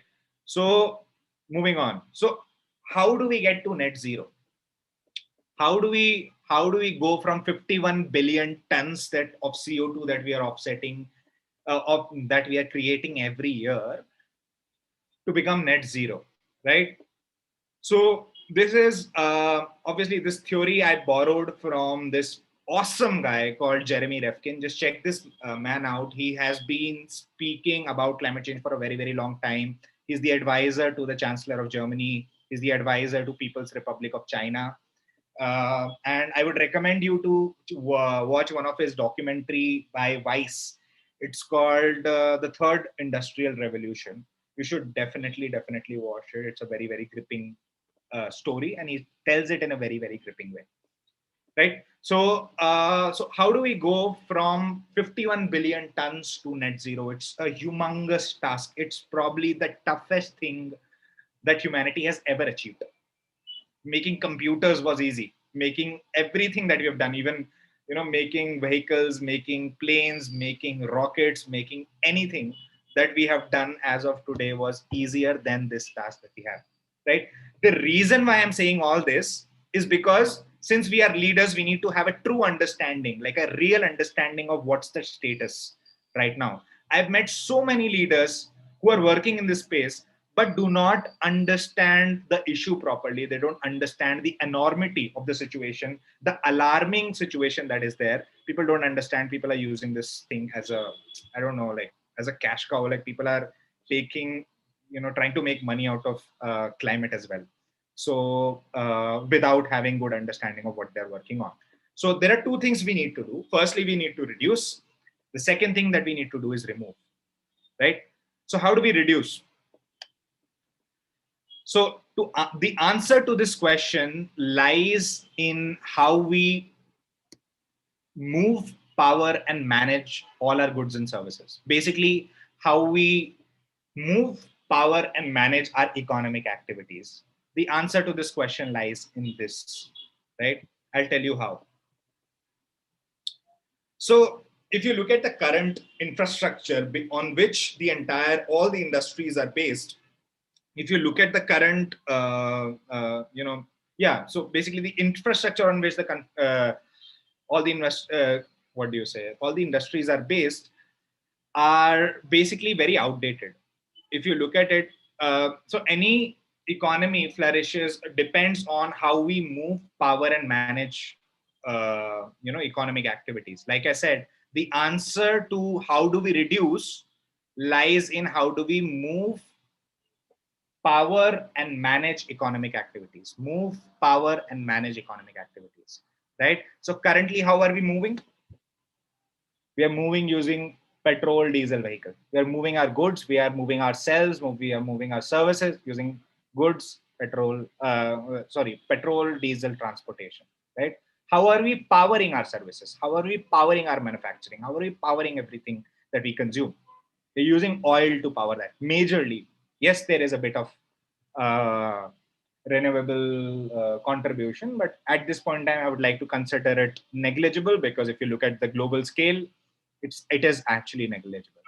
And how do we manage our economic activities? Managing basically means communicating with people, communicating with stakeholders. We use the internet, we use the mobile to do that, right? This is what is happening at this point in time. Now, what do we need to do to reduce? Okay, so this is not complete zero. This is how do we get from 51 billion tons to say 20% of 51 billion tons of CO2. So we just want to reduce the amount of CO2 we are putting, right? This is what the objective is here. So for that, I've envisioned the future wherein firstly, we need to move to electric transportation. Completely, the entire logistics infrastructure needs to move to electric transportation, and it needs to happen faster than we can imagine. It has to happen ASAP, right? By 2030, by 2035, like we need to have like stricter targets, and we need to achieve that. Second thing is we need to move our underlying. So even if we move to electric transportation, it will not solve the problem, because the underlying energy infrastructure is not sustainable. So we need to move to a sustainable energy infrastructure. For that, we need to move to renewable, and we already have internet and mobile, which we are using to sort of manage our economic activities. But there is a twist in this. The twist is that all this infrastructure needs to communicate with each other and generate billions of data points, which can then be used which can then be mined to derive intelligence that was never possible before. So I'm talking about electric vehicles that are smart. I'm talking about power that is smart. I'm talking about internet is already smart, right? So I'm thinking, what I'm envisioning is a future wherein we have, say, everything is connected to everything else, and everything, like all the data is being collected somewhere, and then different stakeholders who are there, who want to improve the lives of everyone else, can access that data to sort of make more smarter, more efficient products, right? So this is what we need to do to reduce, firstly. So how do we remove CO2 back out the atmosphere? So अभी हमने क्या करा, 100 ton था, 100 ton, just for analogy, 100 ton था अपने पास, 100 ton हम emit कर रहे थे एक साल में, हमने उसमें से 80% रिड्यूस कर दिया, कितना बचा? 20 टन हम अभी भी कर रहे हैं, बट अगर हम 20 टन करते रहेंगे तो हम अपने ये जो 1.5 डिग्री का जो मार्क है ना, ये जो 1.5 डिग्री का मार्क है, कहाँ पे था? I'm sorry, this one. You see, we have to stay around 1.5 degree to avoid a climate catastrophe, 1.5 degrees to avoid a climate catastrophe.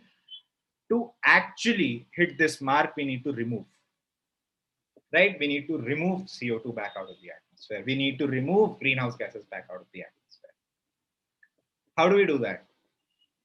So, and that is what we do. We basically help companies, individuals calculate their footprint and offset their footprint by funding green projects, right? So basically individuals and businesses can work out their carbon footprint. Then you basically, once you've figured out, okay, I'm a business or I'm an individual, I emit 4 tons of CO2 every year. How do I do my bit? How do I remove that? First thing you need to do, sort out your activities, sort out your daily life, make more sustainable choices. That way you will reduce, right? But you will not be net zero. You will not be carbon neutral. There are so many words around this. You won't be carbon negative, right? So how do you become carbon negative? You fund projects that remove CO2. So what are those projects? I'll tell you a little in a while, but basically there are projects, there are technologies, there are initiatives that you can fund in whatever capacity. You can give 10 rupees, 20 rupees, 30 rupees, whatever capacity, to remove your CO2. Now, on our website, we generally give you an understanding of what is your total carbon footprint and what is the breakdown and all. And then we tell you, okay, you have to pay, say, X amount of money to offset your carbon footprint or erase your personal carbon footprint, right?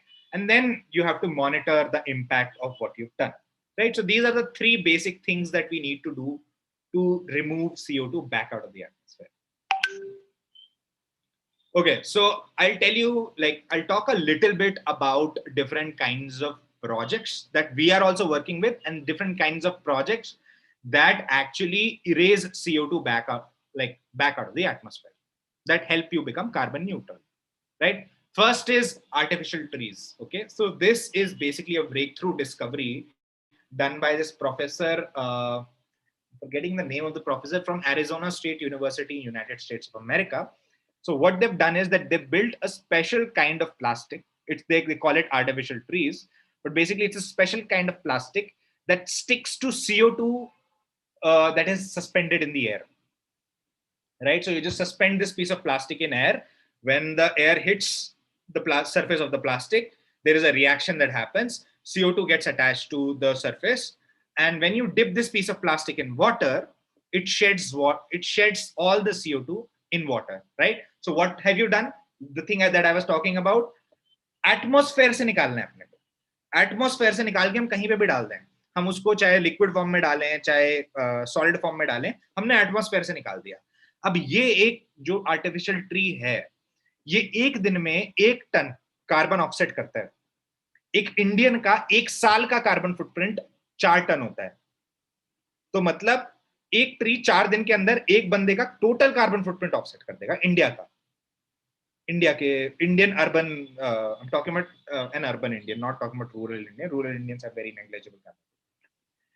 Second thing is direct air capture, which is basically a tech that was developed by this company called Climeworks. They're a veteran in this space and have been funded by Bill Gates, heavily funded by Bill Gates and a lot of different organizations, NASA and all. So what these guys do is that these guys have, like you can see, right? These are huge structures. These are huge fans that are constantly sucking, like they are basically pulling air from the atmosphere and then taking it inside a chamber. And in that chamber, they're taking the entire, like basically air through a chemical process and removing CO2 out of the air and then using that CO2 in a different form, or basically burying it under the Earth's crust, right? So that way it's not suspended in the air, hence it's not, what do you say? It's not trapping heat, and hence it's not increasing the global temperature. Third thing is basically trees.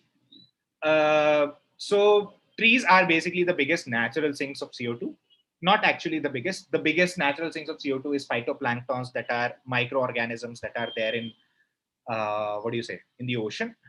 But trees are basically the second largest sinks of CO2.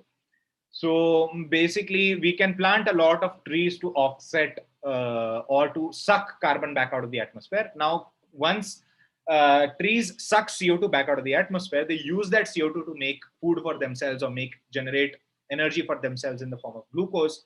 And that's how they basically suck carbon dioxide back out of the atmosphere and they give out more oxygen, right? So these are some of the projects that we are working with, but there are other kinds of projects as well that are out there. If you check out our website, lowsuit.com, you will get to know.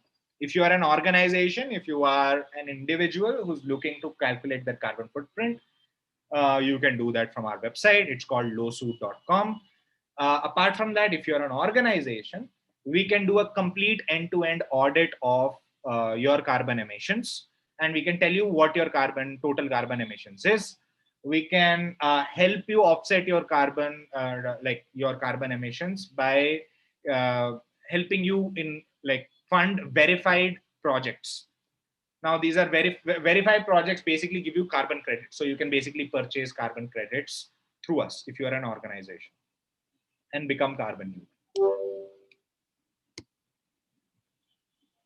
So a little bit about us. I don't just want to talk more about us. Basically, all projects meet 3 rigorous criteria: precise tracking, regular updates, third-party audit, all that.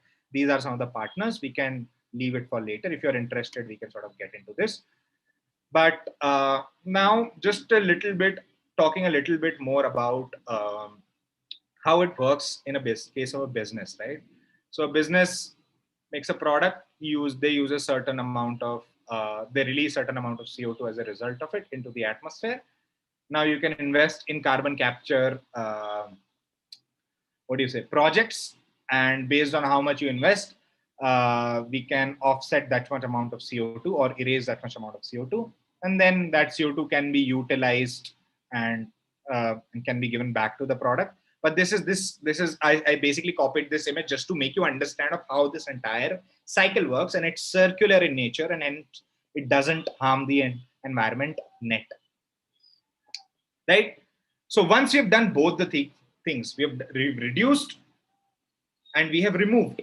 We have reduced our carbon footprint by adopting more efficient technologies in our life, by changing the underlying infrastructure of our economy, of how we move power and manage our economic activities. And then we remove, after reducing, I'm talking in scale of the government scale or in mass scale.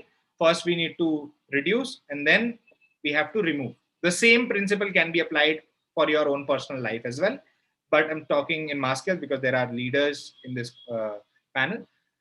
So that's how you become carbon negative. And that is the only way that is agreed by all 195 countries from around the world. They have agreed on this, this framework of tackling this problem. This framework is backed by most of the scientists from around the world. And that is how we avoid a climate catastrophe.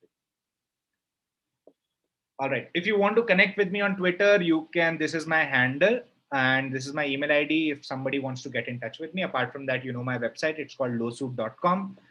I am open to questions.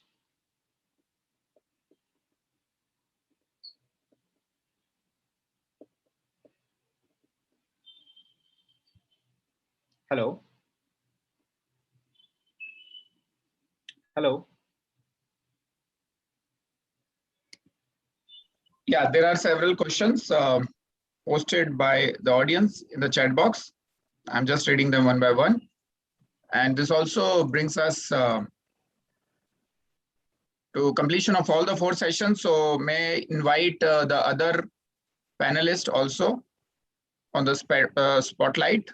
So Mr. S. Muralidhar Rao and Mr. Luke Mendes, please open your cameras.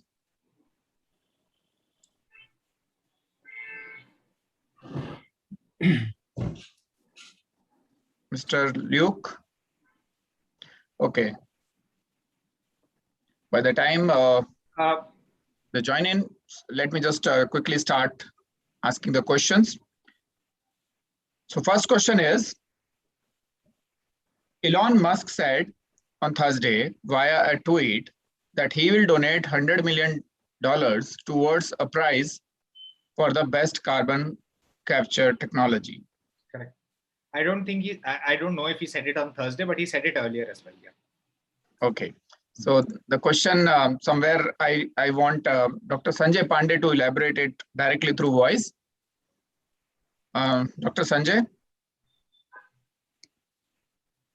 Yes, Dr. Sanjay, you can unmute and make your point. Yeah. Very good afternoon to everyone. Good afternoon. Good afternoon, sir. This is really such a nice platform which Mr. Hitesh Chandel has provided us. And I'm very much amazing. If this prize, such a big prize, then why not the PYP platform? Yeah, I agree with that. Yes, I also wish so. That I'll support you. Like Chandel, you go ahead. You engage Sachin as your advisor, as your consultant. I will be the industrialist. Okay. Okay, so we'll definitely talk about it because we are all complementary forces to each other and make each other complete in producing the solution. So thanks, as Muralidhar Rao ji. Definitely, I'll talk to you and Sachin as well to take it forward, and let us lobby towards Elon Musk and Bill Gates and all other high-end mighties of the world that support us so that we can scale up faster and take the impact of Project YugParivartan to each nook and corner of the world. So this is something really out of the box. So thanks, Dr. Sanjay, for saying this. Okay, so next question is again from Dr. Sanjay. I hope the process of trapping carbon dioxide at its emission source and transporting it to a usually underground storage location and isolating. Is that the way? The process of trapping carbon dioxide, if you can give some light over it. We'll start with Sachin and then we'll move on to Muralidhar Rao ji. Yeah, so I think there are different ways. I am sure as Muralidhar Rao sir has a lot of more understanding of this, but there are different ways. This is one of the ways. Environmentalists and scientists are still trying to understand the repercussion of basically putting CO2 or storing CO2 under the Earth's crust might cause certain problems. But as of today, there are no red flags. Apart from that, there are other ways as well. So there are companies that are using it to create biofuel. They are basically trapping CO2 and using CO2 to make biofuel. There are companies that are using CO2 to make cements, which can be used to basically it's a more efficient cement. And cement traps, like, basically contributes a lot to climate change because it emits a lot of CO2. It uses a lot of water to to be generated. So that is what my take is. There are multiple ways you can do it. This is one of the ways. On a lighter note, is it possible to take this carbon and like throw it in the space or on the moon or any asteroid? That's a very good question, actually. I think that's I've never thought about this. I don't know if anyone has thought about this. Let me Google. Okay. Just on the lighter note, maybe some solution pointers can be achieved. Can I give an input? Yes, please go ahead. Okay, so it's putting carbon in the ground is what Mother Nature is doing all the time. Okay, so it's good to do that because if it goes back into the earth, it has its own, its own ecosystem that converts it. Trees are actually huge carbon sinks. So if you look at wood, it's actually carbon and other elements. So yes, it's a good idea to put it in. And let's not throw anything in space, Hitesh. Akasha must be free from even satellites, by the way. So yes, putting carbon back and these artificial trees, like you mentioned, even we are working on one in our innovation center to suck in. The Denmark made it for China. That's why China's air is so clean. So that carbon can be made into pellets and put as road fills or what. So it's ground. It's not in the air causing disruption. That's all. It's a good idea. Carbon in the ground is good. You must imitate nature. That's it. Okay, great. May I reply this? Yeah. Somebody wants to add more? Yes, Malidarji. I feel sad that none of these panelists have listened to my talk. I feel sad because I have given answers to all these in my talk. I spent almost 5 to 6 years reading more than 1,000 papers on this subject. And everybody talks, most environmentalists say there's a big lobby going behind all this. I'm very sorry to say this. And everybody says it cannot be done. And what Sanjay has presented, it's not the temperature rise. It's a kind of a value that they have fixed. Between 1960 and 1980, whatever the average was there, that temperature was taken as 0. And whatever temperature rise is given as the mean of that, whatever goes above that. That's the reason why I have given in my presentation. I avoided that because it's a misleading thing. That's why I gave absolute temperature measurement. That's why I also mentioned in my presentation, I am talking of Indian temperatures. Because India, we have discrete seasons. We have summer, rainy season, winter. So we have temperature rises. The same thing doesn't happen in other countries. But the Canadian measurement has shown there is a steady rise in temperature from almost 0 to 50 degrees in 1 year. And this, where will it go? It will evaporate water. What was ice at one time, as I showed in my presentation, became water. And today it is in vapor state. Unless we bring all that vapor state water, which is about 130 millibar, which is double of what was in 1950, we will not have peace of mind here. The temperatures will not reduce. The global warming will not reduce because there is what you call it as, it retains heat. Moisture retains heat. It is raining outside, it cools. But the moment you put on the fan, it just becomes chilly. That's because there are two things. One is when there is moisture, it creates heat index when it is hot and wind chill factor when it is cold. So these are all very, very difficult phenomena. And why the rains are taking place, all this is a very complex thing. But my solution is give this money to villages, okay? Give the carbon footprint money. There are 7 lakh villages, okay? Even if each of these villagers take 50 kilograms of wood consumed every day in some form or the other, you disconnect the electricity to them, let them generate their own electricity. Give them 1,000 rupees a day to each household. You see the difference. 7 lakh multiplied by 100 or even whatever kilos you can do. They are already doing so much of millions of tons of carbon dioxide will be removed. So just a question of arithmetic. So we in India, sitting in a village, those people can do. I came to know that somebody, one industrialist, they made some what are called reflective solar heaters, and they distributed 10,000 of them, and they claimed carbon credit. But our villagers who are now burning smokeless chulas, they don't get any benefit. Give them benefit. I'll give you measure. Whatever they burn, the wood they burn, they produce charcoal. I buy the charcoal from them, make briquettes, and use in my house. Completely. Agreed. Agreed. There is a chain of things that can be done. We need a group of people. In fact, I have at least 15 to 20 developments in my house. If you come to my house in Bombay, I'll show you the whole. I have 3 floors, three terraces filled with only equipment. What I have shown in the so great inputs, Mr. Rao, and in fact, the speakers have joined us today in different time. So maybe they have missed your presentation, but yes, we have the recording available and we have the live streaming on YouTube. And this is just the beginning for climate change UNSDG platform. On 22nd of October, we will launch all the 17 platforms. The 18th platform is already under, it's already working. So the idea is to bring all those people who are working on any of these goals together and create several forums wherein all the ideas can be collected and implemented through the other forums created under the Project YugParivartan. So it's like the idea generation think tank would be these 17 synergy platforms.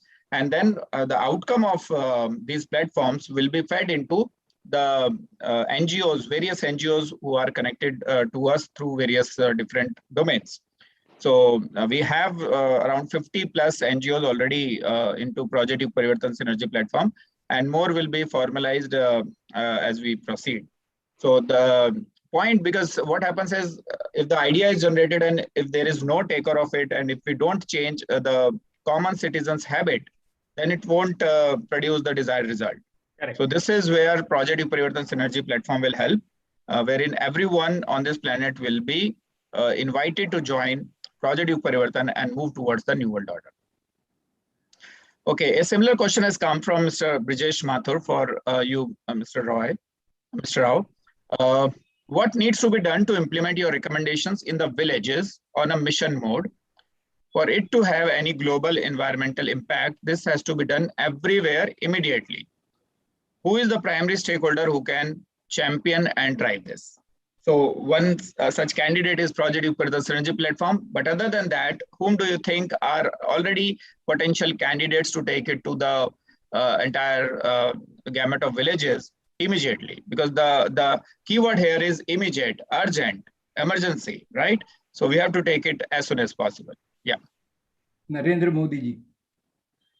Yes, I also feel so. It has to be driven from right at the top by the Prime Minister itself. He gave the cylinder to the villagers. If he gives the smokeless chula to the villagers and withdraw the cylinders, automatically things will happen. Already it's happening. I go to villages. I have gone to villages almost across the country. I didn't talk much about it. I have gone UP, Madhya Pradesh, Andhra, everywhere. Nobody is using this gas. They are using old chulas. So that's where I said I am modifying their chulas. I'm a physicist. I go by physics. How the air flows through the chamber and increases the heat or removes the carbon dioxide. When I made the smokeless chula in a Himalayan small village, when it started burning, that fellow was surprised. He was looking at me shocked. Said, what happened? Dhua kahan gaya? I said, mera pocket mein gaya. I said, it took me time to explain to him that it is smoke that is burning. What happens is the smoke consists of, I'm sorry, I'm a physicist, I go into details. Carbon dioxide, carbon monoxide, methane, hydrogen, and oxygen. So when we light the matchstick with the phosphorus, it starts the methane burning. That methane temperature mixes the carbon dioxide and hydrogen to make it burnable. Carbon monoxide and hydrogen, I mean. It just burns them. Then starts a reaction where carbon dioxide and water vapor, H2O, CO and H2O combine to form CO and H2, and they burn. That's why you don't see smoke. When you light a matchstick, you don't see smoke. Where are the smoke gone? And you don't see any soot coming out. All these are burnt. What is left is char. This biochar is the best solution for all our problems, because when you burn this wood, as I said in my presentation, 0.5 kilogram of wood biochar is created. So for each kilogram of wood that is consumed. So if I am able to put this in the soil, our soils are bereft of carbon. When I told one of my friends who is a DRDO scientist, he didn't believe. He went to his village, got his land tested. He found it's only 0.8%, whereas it should be around 6%. So when he made biochar the way I advised him, He put into the soil. The first thing he observed was white ash-like thing coming on the char. I said, what is happening, Dr. Rao? My soil is getting bad. I said, no, your biochar is absorbing the chemicals from your soil. And when he put the paddy, others used to come and ask him, it seems, क्या किया तुमने, क्या कमाल किया, तुम्हारा फसल इतना अच्छा है? I said, this is happening because biochar absorbs water, fertilizers, everything, and stores at the root of the plant. And another advantage of it is it doesn't run off like the molecular biochar. For example, if you put other types of biochar, you are using the organic fertilizer. If the whatever thing is there, cow dung, leaves and all that. What happens? They decay and they emit carbon dioxide. Organic farming is not carbon negative, carbon neutral. It's carbon positive. So only carbon negative is when you mix, for example, my water coming from the gobar gas plant, which is purely bacteria, and put it along with the biochar that we make, it becomes purely, absolutely carbon neutral farming and organic farming. So these are all ideas. I am very sorry. I am new to this field. I entered very late and I have coming out very, very late also, because it takes time. Unless I am confident, unless I know there is a scientific basis for what I talk, because I have not published paper which is not peer reviewed. I have more than 300 papers which are peer reviewed. I don't talk about it. And I produced in high impact journals. And because they ask me questions, the questions are not like what we ask here. They practically insult us for writing right things. So we have to do that. We invite criticism. So we have to do, as I am very happy to see young people like Sachin. I would like to have him with me. Many people ask me, I was looking for somebody who can help me in getting the carbon credit for the villagers. That's what I have been also thinking. So, sir, you can for each gobar gas plant that they are using, because each gobar gas plant that I am making can produce up to 3 to 4 cubic meters of gas for only 200 liters. About 2,000, 3,000 rupees they can invest, and they are getting cooking gas for their whole family, because this is villages they can do. So this is second. Third, electricity generation. Each village can have a 20 kilowatt electricity generator cut off from the mains. If they want, you can take to the grid. The village will have its own electricity generator. So but pay them, because what is happening is we call off unemployment. I can create employment to the villagers. I can say, just like a kerosene stove and a kerosene dabba went along with that, we can create a smokeless chula and a wood packet along with that. That becomes an economy. Create such new economies, new jobs. I think these are all. So we'll come to you, Mr. Rao, to Mumbai in the month of December to discuss the details about how to generate that employment at the village level. Because when we migrate people from the old world order to the new world order, we need to give some makeshift arrangement as well, so that this transition remains smooth. Sure, that's it. Great. So a similar question has come from Mr. Mahendra Tank. He also wants to learn how to make smokeless chula. So do you have any? I will definitely, if you come on, see, I put it on the website. I have shown demonstration how you can make a brick chula with just 10 bricks. The chula I have shown. Probably if you have time, I can show it on the. In the meantime, you can go ahead with others. Yes. So what we'll do is, Mahendraji, I'm coming to you to Rajkot very soon. Let us discuss it there. Keep that in as part of the agenda, and then we'll go to Muralidhar Raoji to Mumbai and take it further from there. Great. So now our next question is from Mr. Vivek, who says, "What about carbon credits? Are these carbon dioxide extractor currently being used anywhere in chemical industry in India? Can you advise suggestive carbon footprint plan for a new city of 1 lakh population?" So we'll first go to Sachin and then we'll go to Muralidhar Raoji. So the question is, how are we handling our carbon credits? Are these CO2 extractor currently being used anywhere in India? And suggestive actions for a new city of 1 lakh population, how to keep the carbon footprint at minimum. Yeah, so there are multiple bodies, international bodies that basically verify your technology, like your carbon capture technology, and verify the projects that you're doing. And basically, once you've verified those projects through those third-party auditors that are, what do you say, that are accepted by the United Nations, you can convert your whatever offset that you're doing as a result of your technology into carbon credits. So that is what I was saying. Like I was just saying to Murlidhar sir as well, that we can probably help you connect with the relevant people who can give you gold standard certification.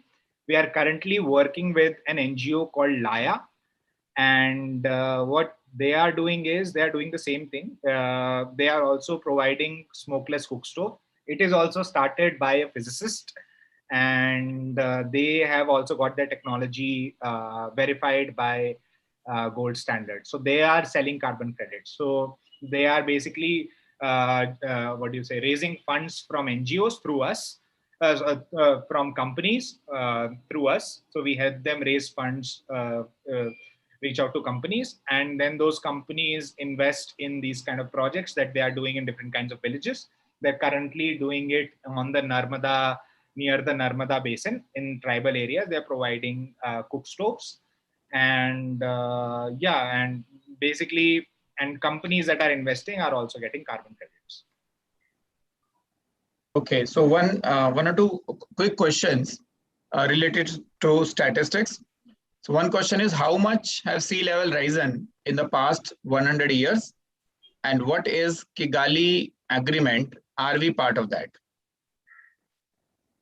My knowledge about this is zero. I'm sorry to say that, because I have not been in touch with many of these things except my research. I'm sorry for that. Okay, so Sachin, do you have any idea about how much sea level risen in last 100 years? Because this is also something which is a direct impact of global warming, due to which there is a possibility of glaciers and Antarctica icebergs melting down, raising the sea levels, resulting into 300 thriving cities across the planet getting submerged in water. That is in 1950. We are solving the problem by 2030 through your YugParivartan. Yeah. So basically, based on my understanding, I think the sea level rises by 3 millimeter every year. I don't know how much has it risen in last 100 years. I don't remember the number explicitly. And it is predicted that there will be a further increase of around 15 to 25 centimeters increase in sea level by 2050. Right. And basically, this is the rate at which sea level is increasing is also the fastest in last 3,000 years. So these are some of the things that I know about sea level rising, but that is one of the implications of climate change. Yes, implications, but it would result into a cascaded effect. Yes. Because if 300 thriving cities are on the verge of submerging, it means large amount of numbers, large number of people are vulnerable to die, and those who will survive or have to be rehabilitated, that will result into a huge cost as well as pressure on the already shrink the land resources. Yeah, correct. So somewhere I have a very vague idea, and again a funny idea about reducing the sea level rise, even if the glaciers continue to melt, that utilize the water, the ocean water, and put filtration plants at the entire coastal region of the world, and use this water for other human purposes, so that the rise in the sea level will be compensated by the reduction of the water that we do by using the water this way. I don't know how much statistically it is correct and technologically feasible or economically possible, but yes, a kind of a sample can be seen in Dubai or UAE, some Arabian countries where the water is scarce. They are utilizing the sea water and converting that into the mineral water, and yes, in some way reducing the sea level rise. Can I give you some input? Yes, please. 1 second, this background is creating a problem. So sea level rise has been slated to 3 meters. Okay, and you cannot avoid it. Okay, you plant 1,000 billion, a trillion trees maybe, then the water will stagger on the terrestrial areas. But for sea level not to rise, you need to cool the atmosphere. To cool the atmosphere, you need to plant trees. Can you hear me? Can you hear me? Yes, you are audible. Okay. So you need to plant trees. What does tree do? What does a tree do? It takes in CO2, puts it in itself, and gives out oxygen. Oxygen is cooler by temperature. So if the entire atmosphere is cooler, then what happens is that the ice will stop melting. Okay. So when the ice stops melting, the sea level will not rise. It's just so huge. It's a lot of water. So it all boils down to how do we cool the planet? Fossil fuel is killing us all the time. Cooking gas, petrol, diesel, it's killing us all the time. So if we move away from fossil fuel, the warming will stop. Do we think the warming will stop or it will reduce? Now, if you notice in this pandemic, air travel was reduced. You know, one air travel burns so much of, gives you billions of tons of CO2, just one way.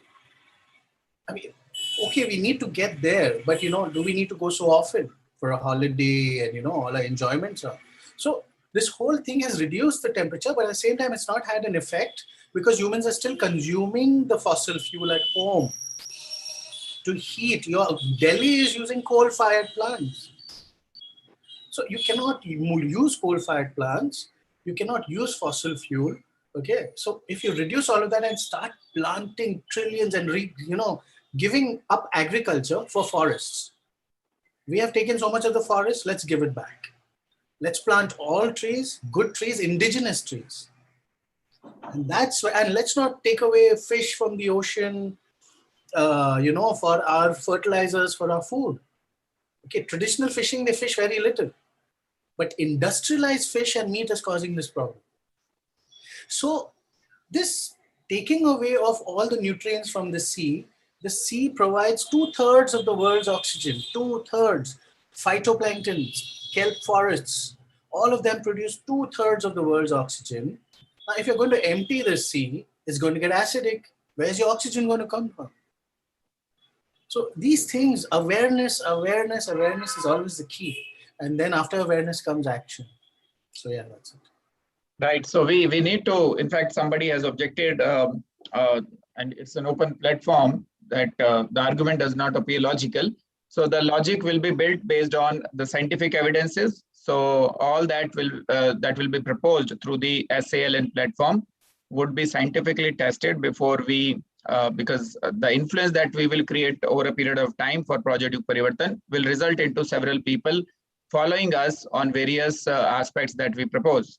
So it is very important for us, as we say that with great authority comes great responsibility. So whatever we propose should be logical as well as scientific. So many tests have to be done. Let me give you an insight. All that I have stated is based on research papers submitted to the UN.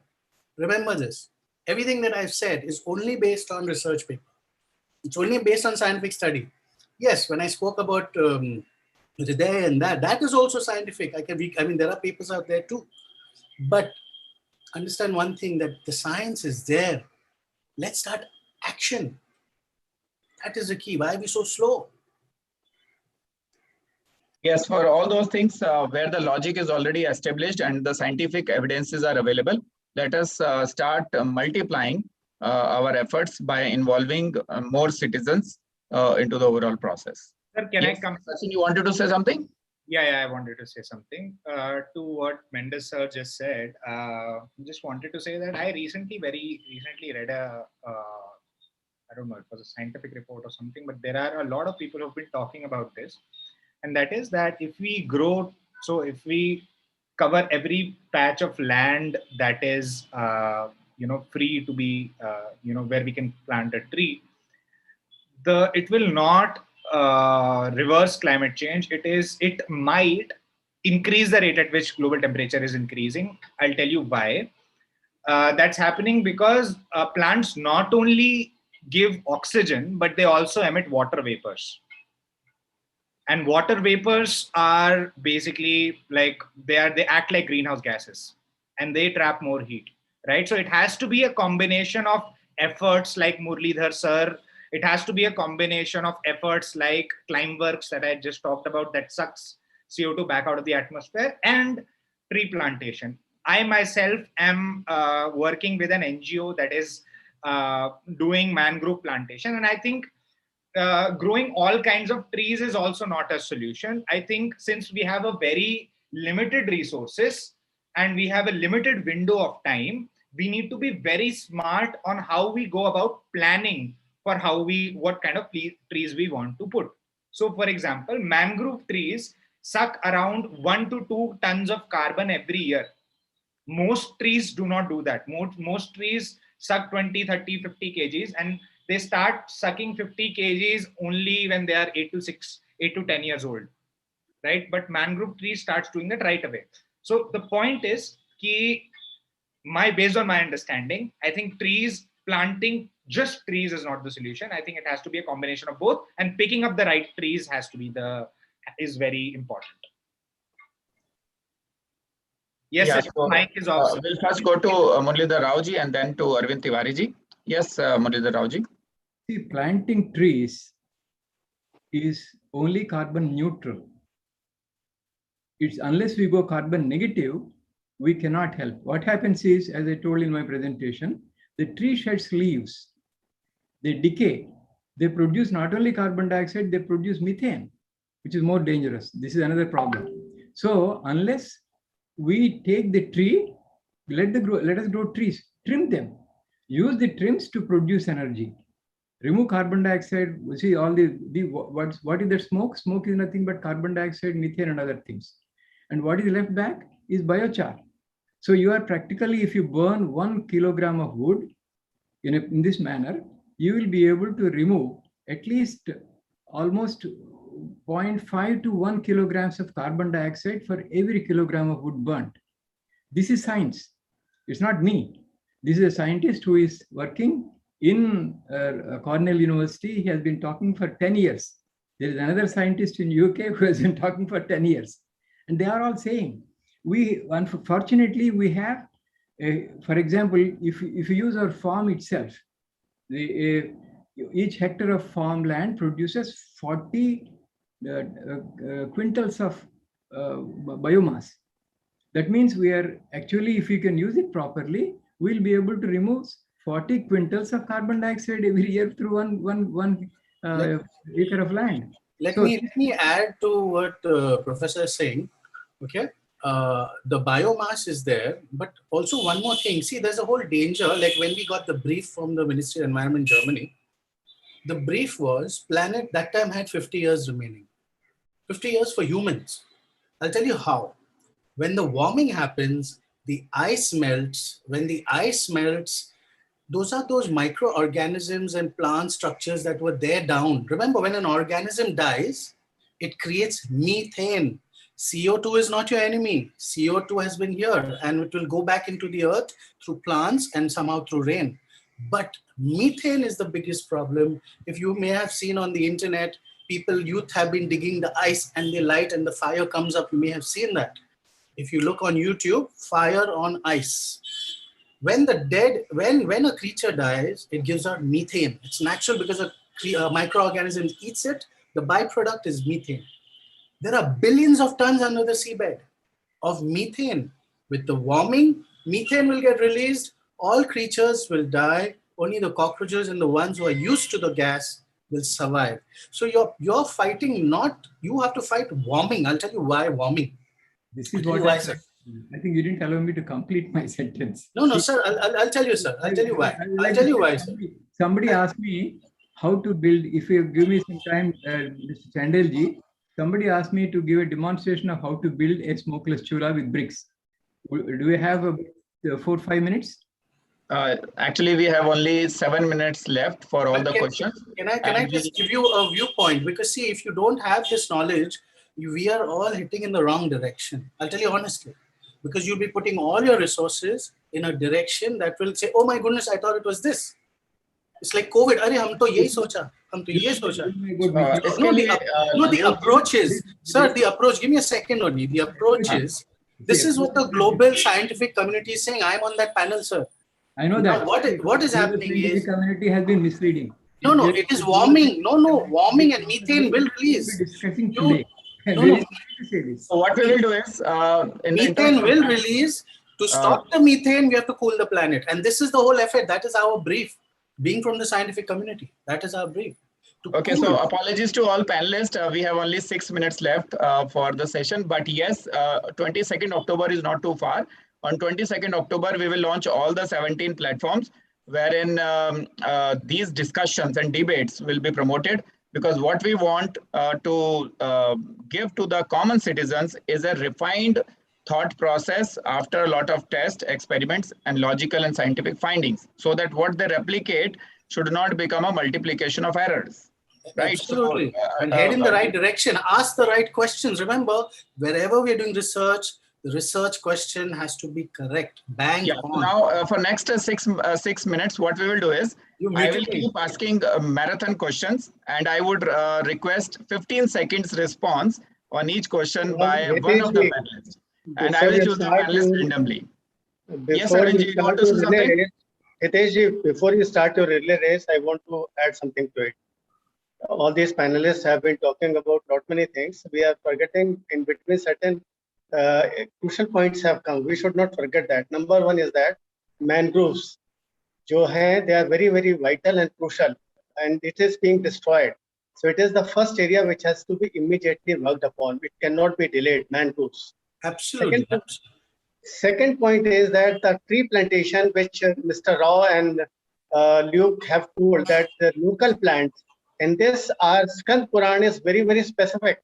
मैं पूरा श्लोक बताने के बजाय उसमें कहना चाहता हूँ, पीपल, नीम, बरगद का, इमली का, कैथे का, बेल का, आंवले का, आम का, ये सब पेड़ों की एक पर्टिकुलर क्वांटिटी और एक कॉम्बिनेशन बताया गया है.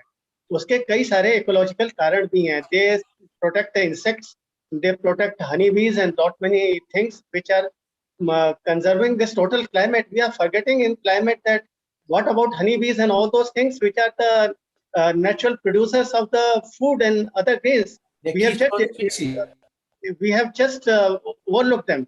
Third part is that when it is being told the charcoal is a part, and it was in the ancient village area, rural economy, cow dung and that wood combination being used, being reused again, was a part of charcoal reusing. And certain things have been destroyed. And fourth part, which we are forgetting, which is hampering most, is in today's village. I have been to the villages, and here in nearby villages during the winter, people are using plastic sheets to burn the coal and to ignite the wood, which is becoming more dangerous. So we have to look into the things in total different aspects, and all these things have to be considered. That what the thing which was missing, I wanted to put that climate change is not only warming, climate change is also what type of plants we are planting, and what type of the things, insects and honeybees and these varieties of insects which are very vital to our society, we are forgetting and overlooking. It is not overall climate change discussion, I'm sorry to say, but it needs a lot of introspection. Arvind, for your wonderful... Absolutely right. Arvindji is absolutely right. Arvindji is absolutely left. We will keep this open for further discussion during the conference that we will pursue after the platform is launched on 22nd of October. I am taking all these questions, all the chat scripts and Q&A, and we will create a draft for each of the UNSDG to give it a starting point to every platform that we'll create. So let me now just quickly in the next 3 minutes cover whatever number of questions we can cover in a marathon way. So quickly, Brijesh Mathurji has asked, would it be possible to use the material of artificial trees that absorb atmospheric CO2 and use it in the making of the paints, tiles, and construction surfaces? Is it possible to do that? Artificial trees, this is something I'm listening for first time. No, it yes, is. Okay, go ahead. Sachin, you want to go ahead? Go. No, you go ahead. Okay, so see, all these artificial trees and all are fine. It's like हम लोग एक ही नैया पे है सब लोग, okay? उस नैया भी डूब रही है और 10 जन बता रहे ये दिशा में जाना है, 10 जन बोल रहे हम लोग ये करेंगे वो करेंगे. So yes, the that's the direction has challenge. to be straight. That's the challenge. That's why Manthan is important with the scientific backing and consensus, because building consensus is one skill, but we do not want to build a consensus on a wrong thing. Right. So Project YugParivartan platform will build that consensus, but only after the logic is clear that where we are going. Okay. So with this, I'll just suggest you 2 seconds. Paints or sab dal sakte. You can do what you want. Those are small trickle effect. If the people are not conscientized, they will. If घर पे अभी यहाँ पर forum में कौन garbage segregation नहीं कर रहा है, how do you expect a larger change? Right. So बहुत कुछ बदलना है at the level of every citizen, but we need to give them a complete and clear guidelines rather than confusing them. So that's why a lot of Manthan will ensure that we will give them the right guidance. Now quickly, next question from Mr. Vivek. Panel view on melting of ice in Antarctica glaciers by using nuclear energy by a country few weeks ago. So this is something like I have not heard in news, but it says that a particular country is deliberately melting the Antarctica glaciers by using nuclear energy. Is that true, first of all? And what do we say about it? Anyone, you can raise hand, any panelist, if you have any idea about it. Okay, Leo, please go ahead. Okay, now this is what is happening. Please understand the world perspective. We are at the equator. This is where the farming happens. At the top layers, no farming is happening. Because of the European countries, they are dependent on this section of the earth. This colonization has happened. And it's continuing, whether it's financial, economical, it's a colonization forever. Listen to me now. They want, this next melting, this next phase of melting is to make that belt greener. And this belt will get even more hotter. So there have been small countries who are trying to get food security because they don't want those kind of temperatures there. If you looked at even at Uttarakhand, the ice glacier that was melted purposely, again, which caused that floods.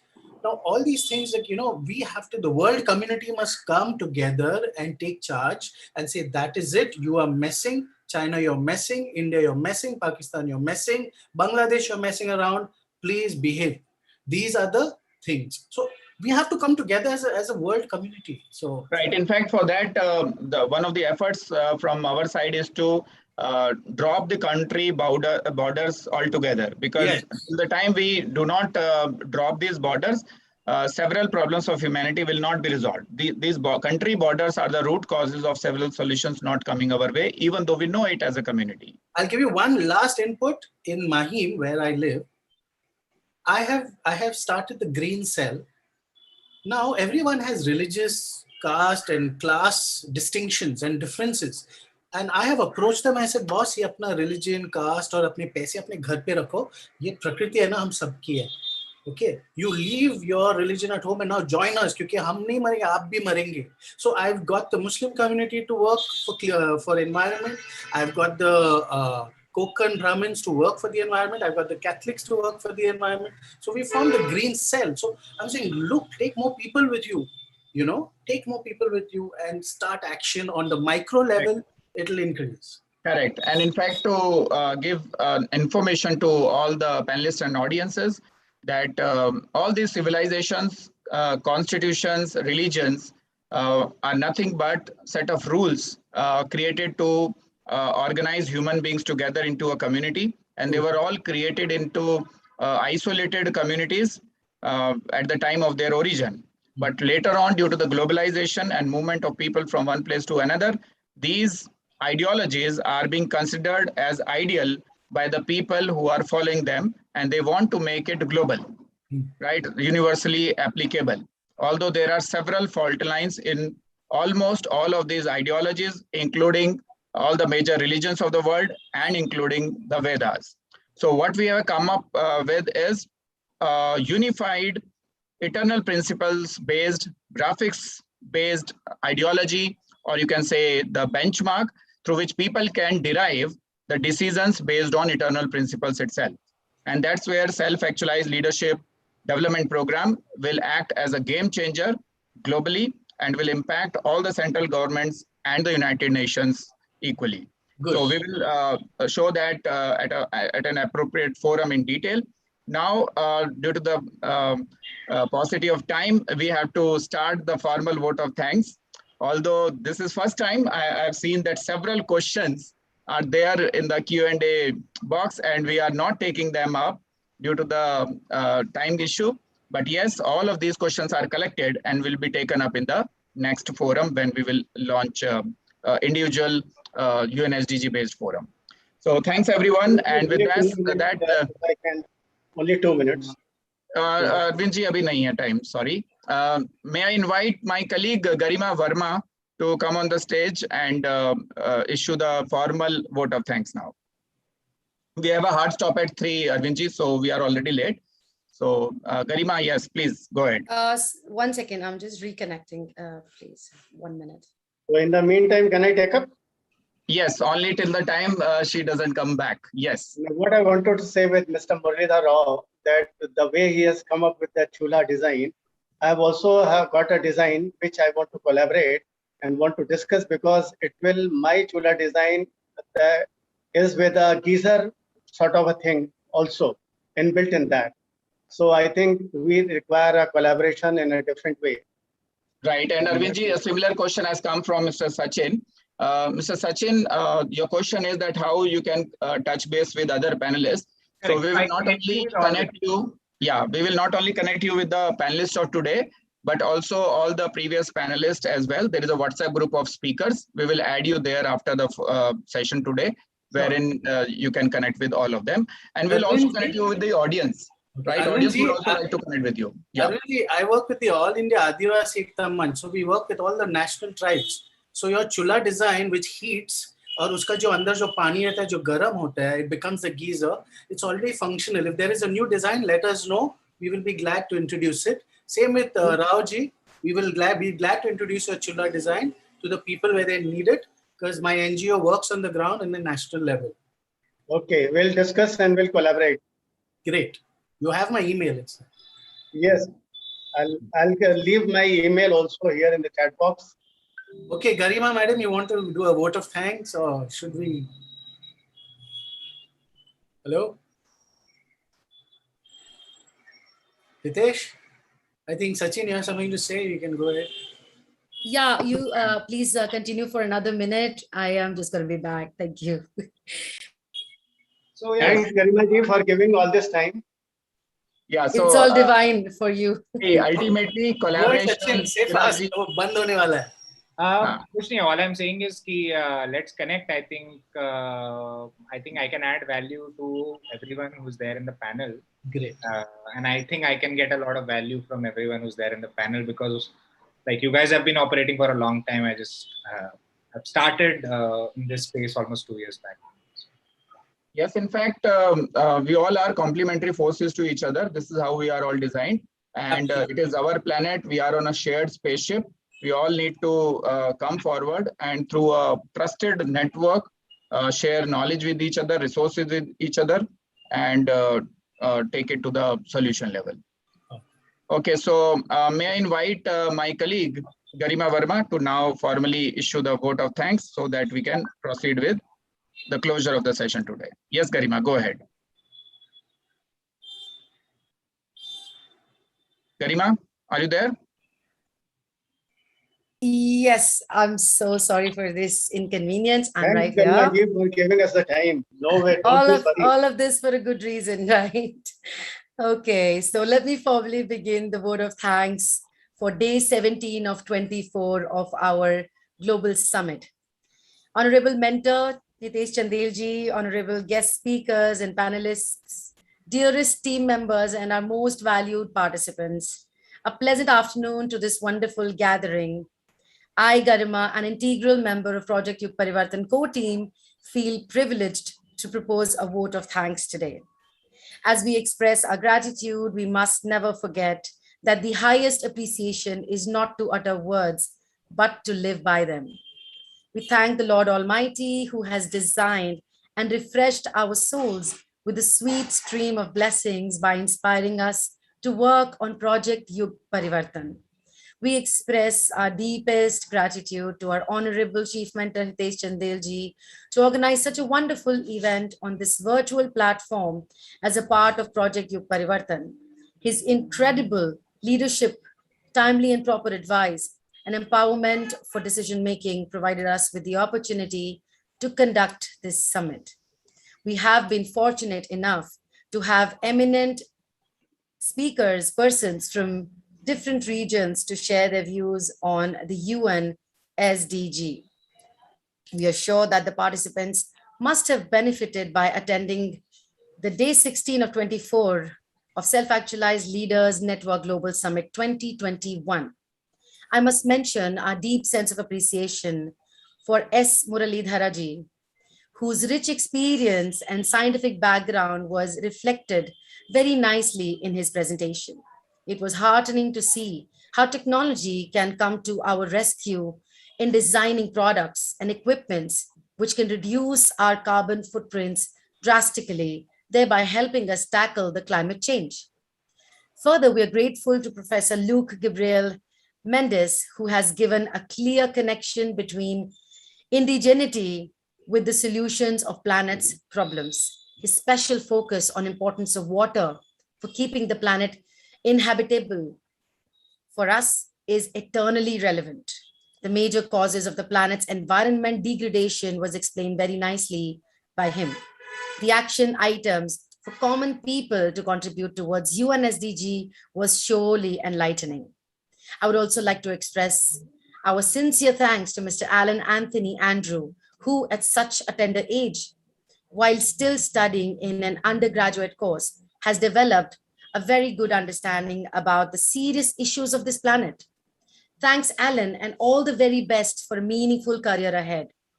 Finally, we thank our fourth speaker of the day, Mr. Sachin Sengar, for sharing details of and data with us on what all and in what percentage is contributing to the climate change and global warming. The data analysis leading to climate catastrophe by 2050 is extremely alarming. We must remind ourselves that we must become carbon neutral as soon as we can. And we're already running out of time for sure. Hearty gratitude to all the speakers who generously accepted our invitation, spared their precious time from their busy schedules, and shared their valuable knowledge and experience with us. Thank you, dear sir. I hope all participants today would have gained a lot of insights into the subject of climate change, which is the single most devastating problems looming on our heads globally. With this, I'd like to hand over the mic to Chief Mentor Hitesh Chandel to inform the audience about the agenda for tomorrow's session and then formally close today's session. Thank you and namaskar to all of you. Thank you. Thanks, Garima, for a wonderful vote of thanks. We have structured this summit into 24 days, 6 days per month in the month of July, August, September, and October. And 6th day of every month, we have kept as a candid conversations directly with me, wherein people can ask direct questions on the various statements, which are most of the time boastful. They can ask direct logic about it, that whether it is doable or not. We have satisfied so far several people on all these questions. And so far there is a record that none of the question has gone unanswered. So these candid conversations open up those areas of our thinking wherein we can all understand the unconventional wisdom which is being injected by the Almighty by making few people a medium to transition and multiply that wisdom. So time has come that we all become curious and then knowledgeable about our identity and about our mission of being in a human life. So these climate change, poverty, and all other problems that UN SDGs are trying to resolve are all solvable by human beings, but not from the current state of consciousness that we have. Only from a heightened state of consciousness we can do that. As Albert Einstein has rightly said, we cannot solve the problems from the same level of understanding with which we have created the problems. So we have to have problem energy plus our energy to take a command over all these problems. So tomorrow is the day when you can ask all these candid questions, straight questions without any inhibition and without any limitation about the Gyan, about the knowledge of self-actualization, self-realization, Brahma Gyan, universal knowledge, and whether Project YugParivartan will be able to handle it or not. So thanks everyone. Looking forward to see all of you at 11 a.m. tomorrow. We'll start with a 15 minutes synergy meditation and then a 3.5 hours of rigorous question and answers non-stop. Thanks a lot. Thanks everyone. Thanks panelists. Thanks all audience and thanks all the team members. Bye for now. Namaskar. Thank you. Bye. We are keeping the meeting open for some more time so that panelists can go through the questions and respond in text and people